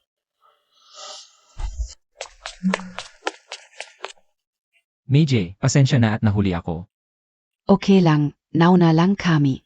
Ipapakilala kita. Ito ang Jiangjin ng kultura ng sunog ng pusa. Boss Jiang. Boss Jiang, magandang araw po. Xiao Pei, kwento sa akin ni Miji ang sitwasyon mo. Huwag kang mag-alala, pareho tayo, ayaw ko rin. Sa mga tulad ni Tzu Chao na mayaman lang. Boss Jiang, hindi ka ba natatakot ma-pressure ni Xo Chao? Ang aking kultura ng pusa ay isang maliit na workshop. Kung i-pressure man ng Chu family, hayaan na. Pero na John, mayroon akong isang proyekto na naglalayon sa pamilya Wang ng Beijing. Kung magagawa mo ito, baka sakali, makikilala ka na ng mga mayayaman. Xiao Pei, bihira ang oportunidad na to. Huwag mong palampasin. Mijay, naintindihan ko, huwag kang mag-alala. Nakita ko ang plano mo para sa kultura ng Hongyuan. Kung ganun ang gagawin mo, walang problema. Mayroong 100,000 dito bilang down payment. Pagkatapos ng trabaho, makukuha mo ang kahit 1% bilang bayad. 1-0, 000 lang ang down payment kung magde-deliver ako ng pagkain. Baka mabali ang mga binti ko. Xiao Pei, huwag mong maliitin ang 1% bayad na ito. Ang halaga ng pakikipagtulungan ni Boss Sang ay mahigit 3 bilyon, ibig sabihin. Kung may papasa mo, milyon-milyon ang makukuha mo. Sister May, totoo ba ang sinasabi mo? The Emperor. Boss Jiang, Sister May. Hindi ko bibigin ang inyong tiwala sa akin. Xiao Pei, ito ang mga materyales para sa proposal. Pag-aralan mong mabuti pag-uwi.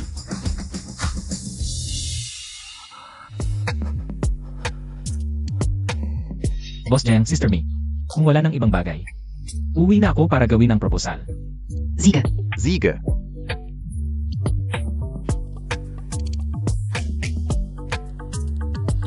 Hindi ba ako nagkamali kanina? Hindi. Sana nga ay magtagumpay si Pifeng.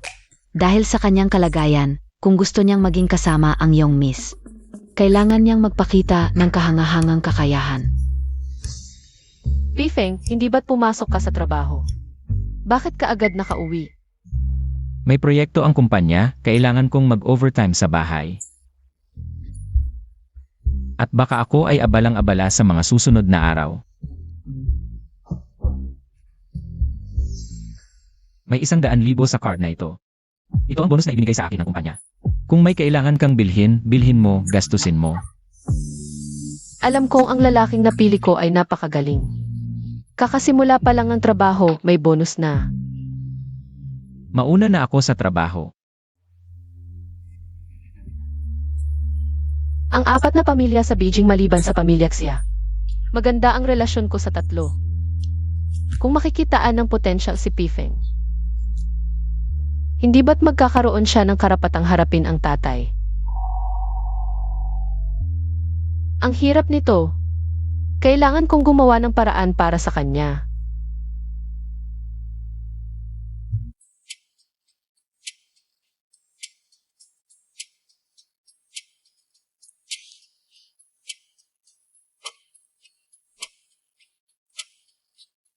Salamat.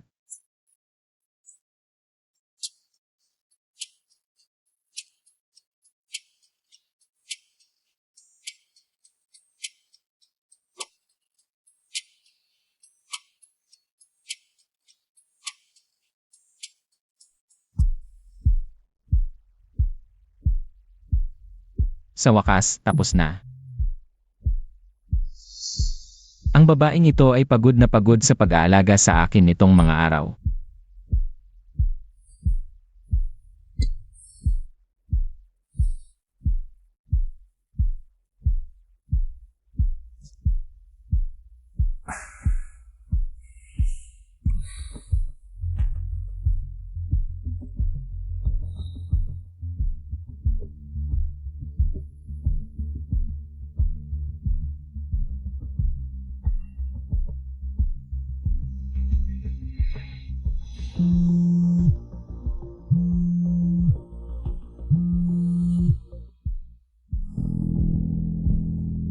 Young Miss. Ano ang sabi ng Wang family? Labis na nasyahan ang Wang family sa proposal ni Pifeng at ginawa itong pangunahing proyekto ng kanilang. Wong family. Ngayon, hindi lamang ang pamilya Wang, ang 4 na pamilya sa kabisera. Maliban sa Wang family at Xia family, ang 2 pa. Nagpadalain sila ng tao para hanapin kami. Sana tulungan sila ni Pifeng sa kanilang proposal. Totoo. Bini-bini, hindi kita lolokohin. Ngayon, ang buong business district. Ang pinakamainit na usapan ay ang proposal ng pamilya Wang. Talagang sumikat si Pifeng. Sa tingin ka o, Kung hindi namin itinatago ang kanyang identidad. Ngayon, ang mga negosyante sa labas ng bahay nyo. ay pila na. Ang proposal na ito ay ginawa ni Pifeng ng 3 araw. Bago natapos. Nararapat lang sa kanya ito. Bini-bini, ngayon ang pamilya Li at Chen ay gustong makipagkita kay Pifeng. Ano sa tingin nyo? Hintayin natin ang kanyang desisyon. Paggising niya na lang. Gets.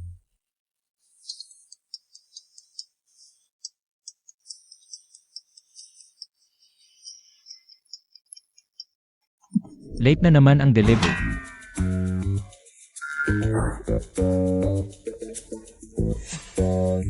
Yun nga. Siya Oksue, makinig ka muna sa akin. Ano pa ang ipapaliwanag mo? Biro lang. Tumawag si Limi kanina.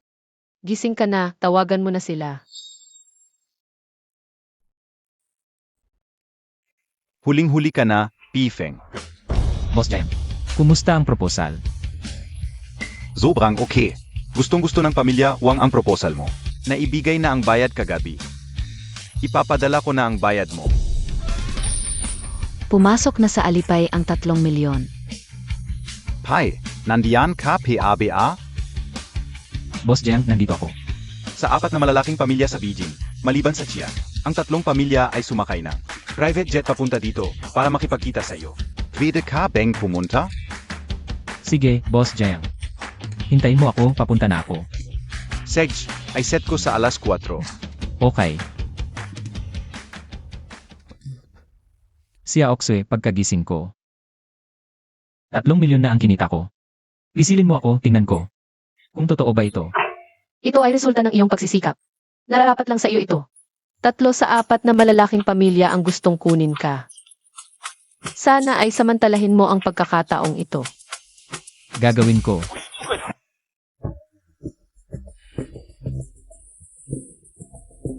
Sanay na ako sa simple lang, ngayon biglang milyonaryo na. Gusto ko pa ring sumakay ng bus.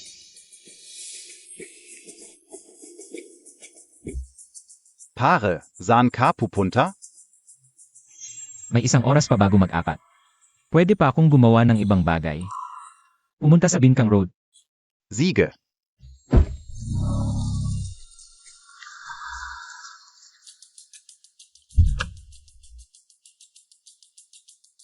Si Oxu, sinabi ko sa'yo, ibabalik ko ang bracelet. Na iniwan ng iyong ina para sa'yo. Boss, yung Binata, ano ang gusto mong ipasangla? gusto kong tubusin ng isang bagay. Tubusin? Anong bagay ang gusto mong tubusin? Naalala mo ba noong nakaraan may isang babae na nagdala ng bracelet sa'yo? Gusto ko itong tubusin. Ah, yung puting Jade Bracelet. Tama ba? Magkano ang kailangan para tubusin? I-transfer ko sa'yo. Esensya na, pero itong puting Jade Bracelet, hindi ko maibibigay sa'yo. Ano ang sinasabi mo? Boss, negosyo ito. Dapat may pag-asa ang pagsasangla. Walang ganitong patakaran, tama ba? Binata, mali ang akala Montag. Ang bracelet na iyon ay ibinenta sa akin ng babae, hindi isinangla. May kapatan akong magpasya kung ano ang gagawin dito. Ano? Ang bracelet na yon ay ibinenta ni Xiaoxu. Sa'yo? Oo. Tinanong ko siya kung isasangla o ibebenta. Kung isasangla, maaari kong bigyan siya ng 200,000. Kung ibebenta, maaari kong bigyan siya ng 1,000,000. Zuempre, pinili niya ang huli. Noon, siguradong nag-alala si Xiaoxu. Na hindi ako kikita, kaya naisip niyang kumuha ng mas maraming pera. Boss, pwedeng bilhin ko na lang. Baka hindi pwede. May isang suki na interesado sa bracelet. Nag-alok siya ng 1.6 milyon.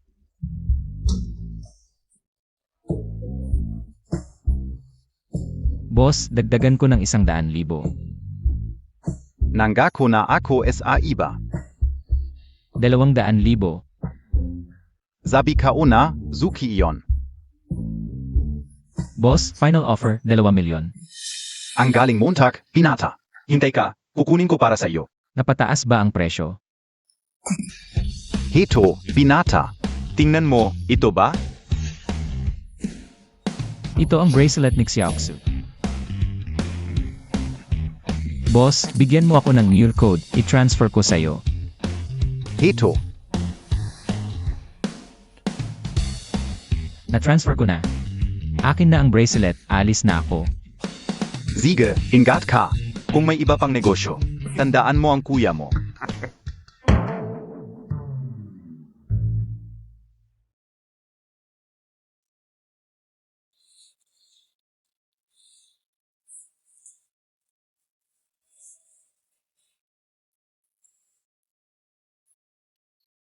Nalobat at napatay ang phone mo. Huwag naman sana, baka hindi umabot sa alas 4. Kalkulahin natin ang oras. Dapat nakarating na si Pifeng ngayon. Hindi ko alam kung paano ang kanilang grupo ng mga slitters ay nagsasalita.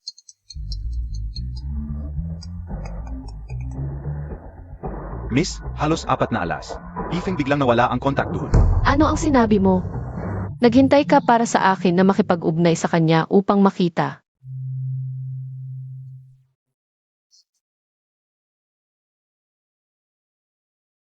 Ano ang nangyayari? Pifeng kung ano ang iyong ginagawan. Ito ang pagkakataon na nanalo ako para sa iyo.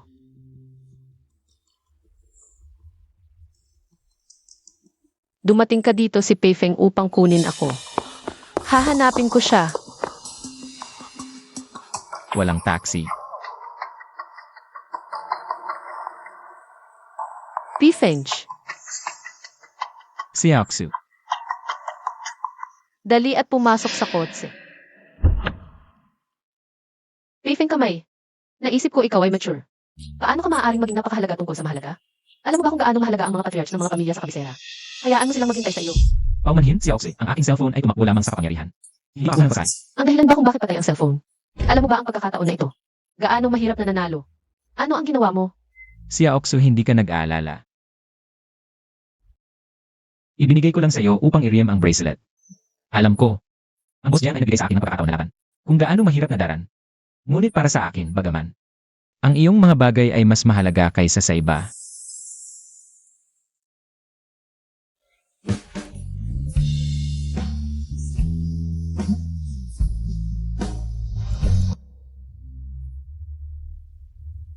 Boss Jiang, alam ko ang kasintahan ng iyong Miss Chia. Isang maliit na komersyal. Ngunit hang sa amin dito. Natatakot ako na hindi gagawa ng tubig. Master Chen ng Chen Clan. Ang mga salita ni Old Chen ay mabuti. Ang batang iyon ay ngayon. Matapos makakuha ng target ng pamilyang Chia at Chu, mayroon ka pa ring nerve upang kumilos mataas at makapangyarihan sa amin. Kung kahit na tayo ay hindi nasyahan sa kanya. Hindi siya kailangang maghalo sa negosyo na ito. Mga pinuno ng dalawang pamilya, naipaalam ko na ang iyong mistress. Siya ay napunta na sa Pifeng. Boss Jiang, tanggapin ko ang batang iyon. Ang propesyon sa marketing na inihanda mo para sa pamilya, Wang ay talagang mahusay. Ngunit hindi ito maaring maging kanyang defiant capital. Plan ng negosyon.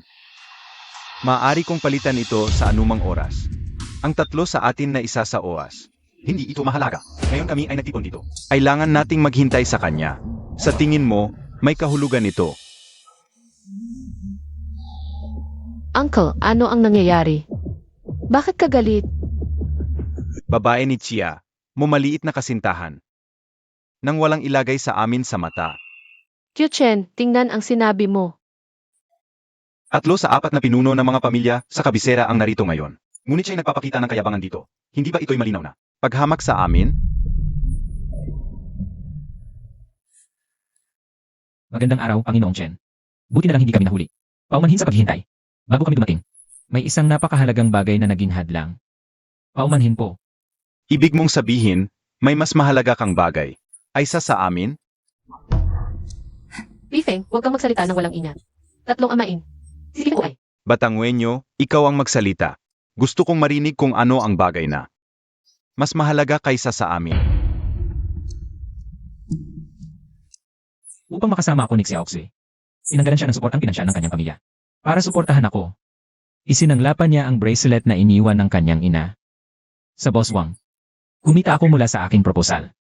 Kaya, una kong tinubos ang bracelet. Ngunit ano ang kinalaman nito sa amin? Ang 3 matitigas ang ulo na ito ay mas pinahalagahan ang pride kaysa sa ano paman. Kung magsasalita si Pifeng ng ganito ngayon, tiyak na hindi sila makikipagtulungan sa kanya.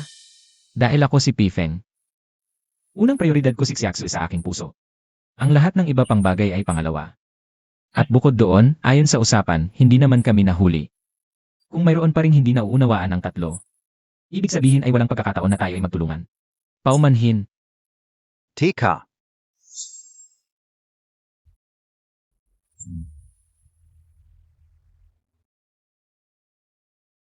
Ano ang minamadali Montag, Batangenyo? Pagkatapos ng lahat, naghintay kami sa iyo ng kalahating oras. Pwede ba naming biruin ka lamang?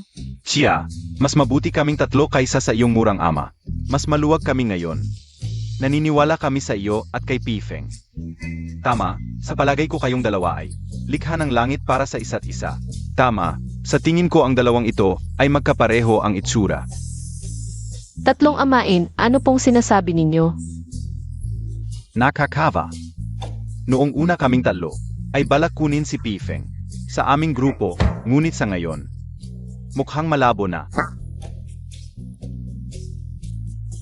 3 amain, huwag naman pong ganoon kasigurado. Chia, ano ang ibig mong sabihin? Halatang halata naman sa inyo. Ngayon, si Pifeng ay sumusunod lang sa akin.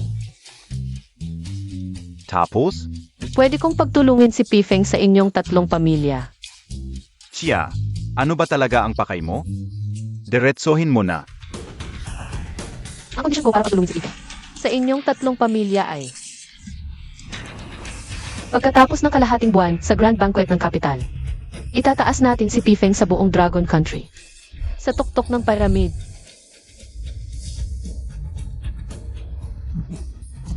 Mukhang gusto mong makipagkumpetensya sa pamilya Chia. Iisa lang ang kondisyon ko. Pwede naming tanggapin, pero meron kaming isang paunang kondisyon. Sabihin mo lang, Bago magsimula ang Grand Banquet, dapat gawin ng batang ito para sa aming mga pamilya Chen at Li. Ang parehong proposal na ginawa niya para sa pamilya Wang. Saka ko lang tatanggapin ang kondisyon mo. ito. Walang problema. Pero 3 gabi ka ng puyat. Nag-aalala ako sa kalusugan mo. Alam kong nag-aalala ka sa akin. Pero tulad ng sinabi ko dati, lahat tayo may sariling responsibilidad na dapat dalhin. Tulad ko, gusto kong mapabuti ang buhay mo. Gusto kong tanggapin ako ng pamilya mo. Kaya kailangan kong tiisin ang mga paghihirap na ito.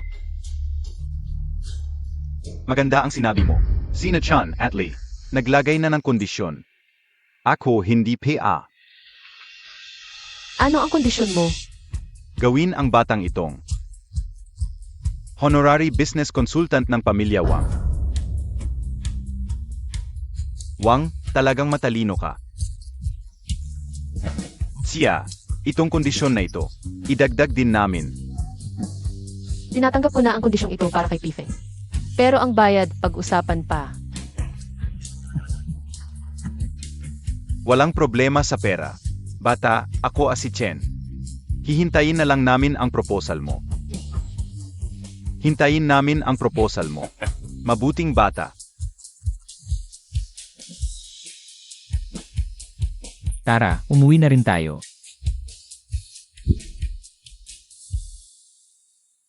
Xiaoxu. Sa susunod na mga araw, magiging abala ako.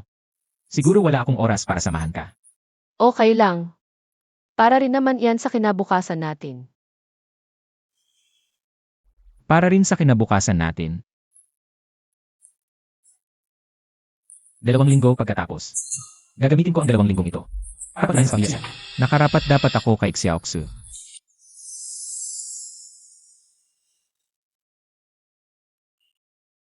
Pifeng, ano man ang resulta, huwag kang mag-alala. Palagi akong nandito para sa'yo. Sa buong buhay ko, hindi pa ako nagsumikap ng ganito para sa kahit sino. Pifeng, Xiaoxu, ikaw ang nagbigay sa akin ng liwanag na yon. Kaya gagawin ko ang lahat.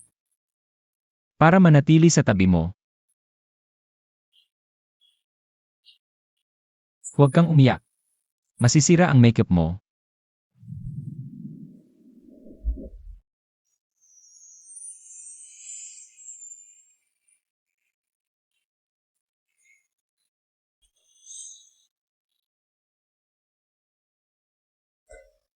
Sa halik na to, kahit 1 taon pa, kaya ko yan. ang daldal mo. Mauna na ako. Sige, samahan kita sa bahay.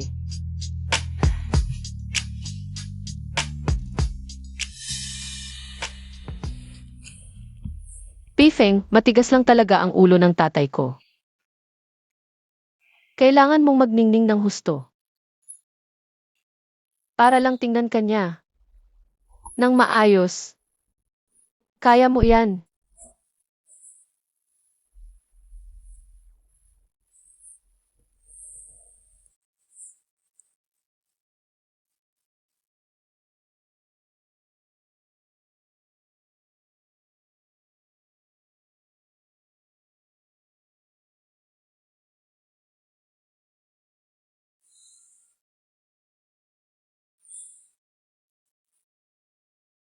Pifeng, magpahinga ka naman. Gaano pa katagal bago ang Group of Heroes banquet? 1 araw na lang. Ayos na sabayan pa. Nagawa mo. Xiaoxu, ikaw na ang bahala. Sa susunod,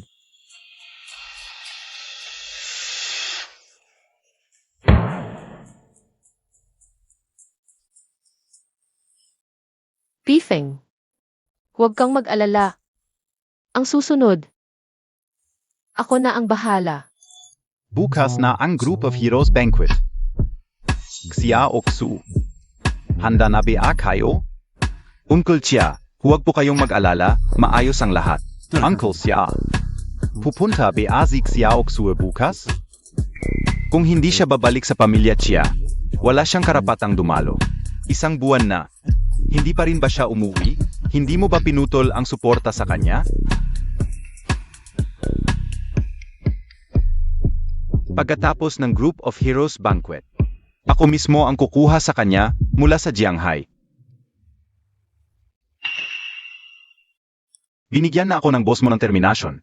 Hindi ba masama na gamitin mo pa ako? Hindi ba masama? Ang Xia family ay Xia family, ako ay ako. Naiintindihan ka o? Tara na. Pupunta tayo sa Beijing.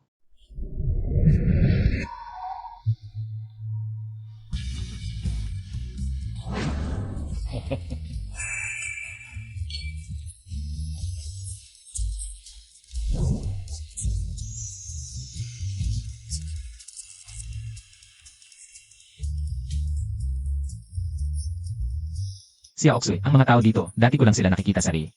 Sari ko lang sila nakikita. Marami pang iba na hindi mo pa nakikita, tingnan mo. Ang boss ng Pinduo-Duo at doon sa kabila. Pupunta ako doon, ang net worth ng mga taong ito. Dapat nasa 10 bilyon na siguro, di ba? Higit pa, ang mga pumupunta dito kung net worth lang ang pag-usapan. Karamihan dapat ay nasa 1 trilyon pataas. Ang laki ng pera, ito. Hindi ko ito makikita sa 10 buhay ko. Huwag mong sabihin yan, dapat mong malaman na karamihan sa kanila ay ang iyong mga potential clients. Ha? Alaynan. Xia Oksue. Hindi ko inakalang makakabalik ka pa sa Beijing. Pero, bakit mo dinala ang kite na to?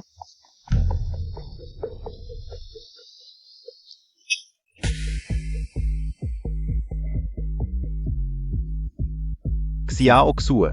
Paalang sa kite na to. Sinaktan mo ako sa harap ng maraming tao. Hindi pa natin naayos yung pagkakasuntok mo kay Ethan. Tapos ngayon, nagpakita ka pa sa harap ko. At nag-utos-utos ka pa. Xia Oksue, huwag mong kalimutan. Ang party ngayon ay ginanap ng Chu family. Ano naman? Wala akong magagawa sa iyo, pero itong kite na to ay ibang usapan. Tara, palayazin niyo siya. Sa Chow. May invitation kami, paano mo kami? Itatrato ng ganito. Hindi ba sila ang eldest Taukata and Gixia family at eldest son and Gixu family? Sabi nila, maganda ang relasyon ng dalawang pamilya. Bakit sila nag-away sa party? Pagkatapos ng party ngayong gabi, ang Chu family ay malapit na maging isa sa top 4 families. Chiatsue, para lang sa isang nobody. Sinaktan niya si Tsa Chow. Hindi matalino yon, hintayin natin. Naalala ko dahil sa sinabi mo. Normal lang na may invitation ka sa party. Pero bakit may invitation itong kit na to? Malamang ninakaw niya yon. Sige, baliin niyo ang kamay at paa niya. Paano ka magnanakaw kung wala ng mga kamay? Hinahamon mo si Brother Wang. Ipagtanggol si Tifeng. Sino mang maglakas loob na humawak sa kanya? Puputulan ko ng kamay. Naunawaan, binibini. Valang galang.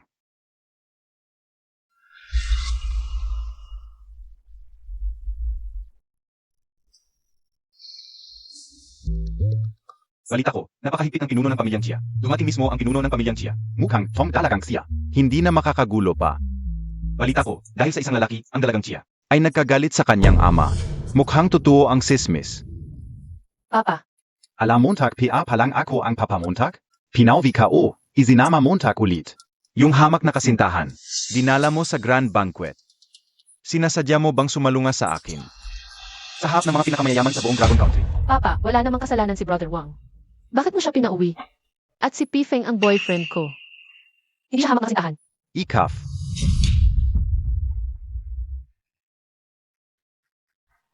Hamak na kasintahan. Itavan Montag. Huwag po, magpalamig muna tayo ng ulo. Papa, tingnan mo, may taong kayang magtanggol sa akin ngayon. Akala mo ba talagang kayang protektahan ka nitong hamak na kasintahan? Emga tauhan. Palayasin niyo itong hamak na kasintahan. Sinumang magtatanggol sa kanya, parehong trato. Pinunok siya, yung. Si Xiaxu po ay anak niyo pa rin. Huwag naman sana. Anong hinihintay niyo? Gawan niyo ng paraan. Laok siya. Kailangan mong baguhin yang masungit mong ugali. Lao Chen, tinuturuan ko ang sarili kong anak. Makakikialam ka PABA, Laok siya? Kung anak mo ang tinuturuan mo, wala akong pakialam. Ngunit kung sasaktan mo si Xiao Pei, ako, si Lao Li, at si Lao Wang hindi papayag. Anong ibig mong sabihin? Si Pifeng ngayon ay pinagpipitagan ng panauhin ng aming tatlong pamilya.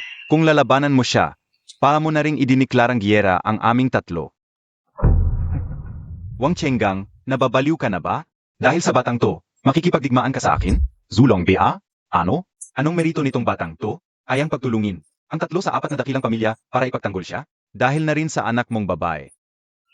Teresa nalang kita. Ang pamilya Wang namin, noong nakaraang kalahating buwan, ay double ang halaga sa merkado. Dahil sa plano na ginawa ni Xiao Pei para sa amin. Ano ang sinasabi Montag, Panginunwang? Ang ibig mong sabihin, itong batang ito, ang siyang tumulong sa iyo sa plano, ang henyo sa negosyo. Noong una, pumunta ako sa Jianghai City, sa Firecat Culture para hanapin si Boss Jiang. Pero sayang, hindi ko nakita ang mukha ng misteryosong henyo. Hindi ko inakalang nasa harap ko na pala siya. Ginoong Pei, ako ang chairman ng Pinduo-Duo. Maaari ko bang hingin ang tulong mo para gumawa ng plano para sa akin? Ginoong Pei, ako ang chairman ng Didichutzin. Maari mo bang tulungan ako sa paggawa ng plano? Wow, hindi ko inakalang ako ay naging sikat na ngayon. Paano nangyari ito? Tatay, alam kong may hinanakit ka kay Pei Feng. Pero ngayon, nakikita mo na rin. Ang kalahati ng mundo ng negosyo sa Dragon Country ay nagpapakita ng paggalang kay Pei Feng. Kahit si Xu Chao sa tabi mo. O ang iba pang mga ninuno ng ikalawang henerasyon sa kabisera na kinukuha ito ngayon. May isa ba na kayang ikumpara kay Pei Feng? Baka ako ang nagkamali? Alam mo, ngayon may 3 sa 4 na pamilya sa kabisera ang nakatanggap na ng tulong mula kay Pei Feng. Alam mo ba, ang pamilya kong noong nakaraang kalahating buwan, ang plano na nagpadoble sa kanilang halaga sa merkado ay gawa ni Pei Feng. Kung patuloy ang ganito ang pamilya Xia, tiyak na maiiwan tayo ng malayo ng 3 pamilya.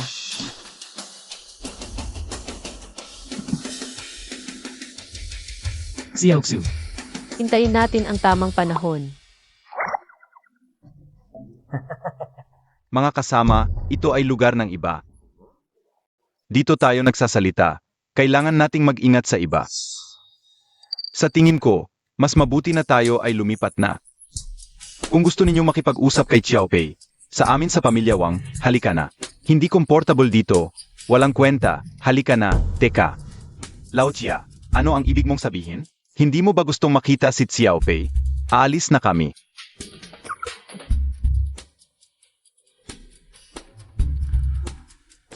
Lao Wang. Nakita mo na ang saloobin ni Xiao Chui. Ang batang ito ay manugang ko. Kaya mga kasama, kung sino ang gustong makipag-usap kay Xiaopei, dapat sa pamilya Chia. Xiao Xu, pasensya na, umuwi ka na. Sabihin mo sa iyong ama. Ano pa ang hinihintay Montag? Hindi ka ba uwi? Uwi. Batang walang hiya. Kung ibibigay mo sa akin ang proposal ng Chia family, na mas mahina kaysa sa 3 iba pa, tingnan mo kung paano kita pababayaring pag-uwi. Tara na, puntahan na natin ang Chia family. Lao Wang, samahan Montag rin ako. Boss Wang, Wang.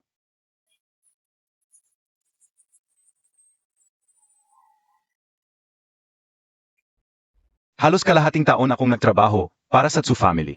Pero sa huli, wala pa rin akong nakuha.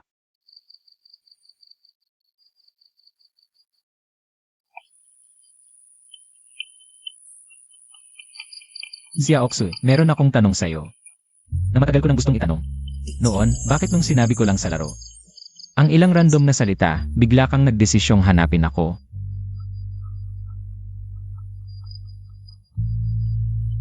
Dahil noon, sobrang lungkot talaga ako. Lungkot. Noon, mag-isa lang ako sa Beijing. Walang kaibigan, ang buhay ko'y monotonous. Nakakasakal. Pero buti na lang noon. Nakilala kita sa laro. Lagi mong sinasabi sa akin ang mga nakakatawang bagay.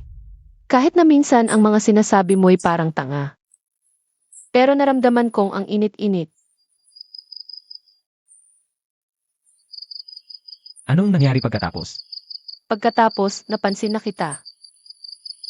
Napansin kong sobrang seryoso mo sa lahat ng bagay.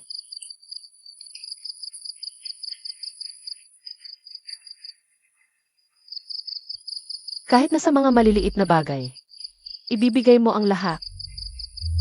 Boss, gusto kong tubusin ang isang bagay. Dahil ako si Pei Feng, ay inilagay si Xiao Xu sa numero 1 sa puso ko. Alam mo ba? Dahil dyan talagang napansin kita. Hindi ko inakala. Na naalala mo pa ang mga maliliit kong ginawa. Siyempre naman. Dahil sa'yo, nalaman kong may tao pala sa mundo. Na sobrang seryoso sa buhay. Na may tao pala. Na ganito kasigasig na lumalapit sa akin. Pei Feng, nangako ka na aalagaan mo ako. Hindi ka magbaback out, di ba? Huwag kang mag-alala, hindi ako magbaback out. Kung hindi dahil sa'yo. Baka hindi ko malalaman na ang pagsisikap ko ay talagang may nagagawa.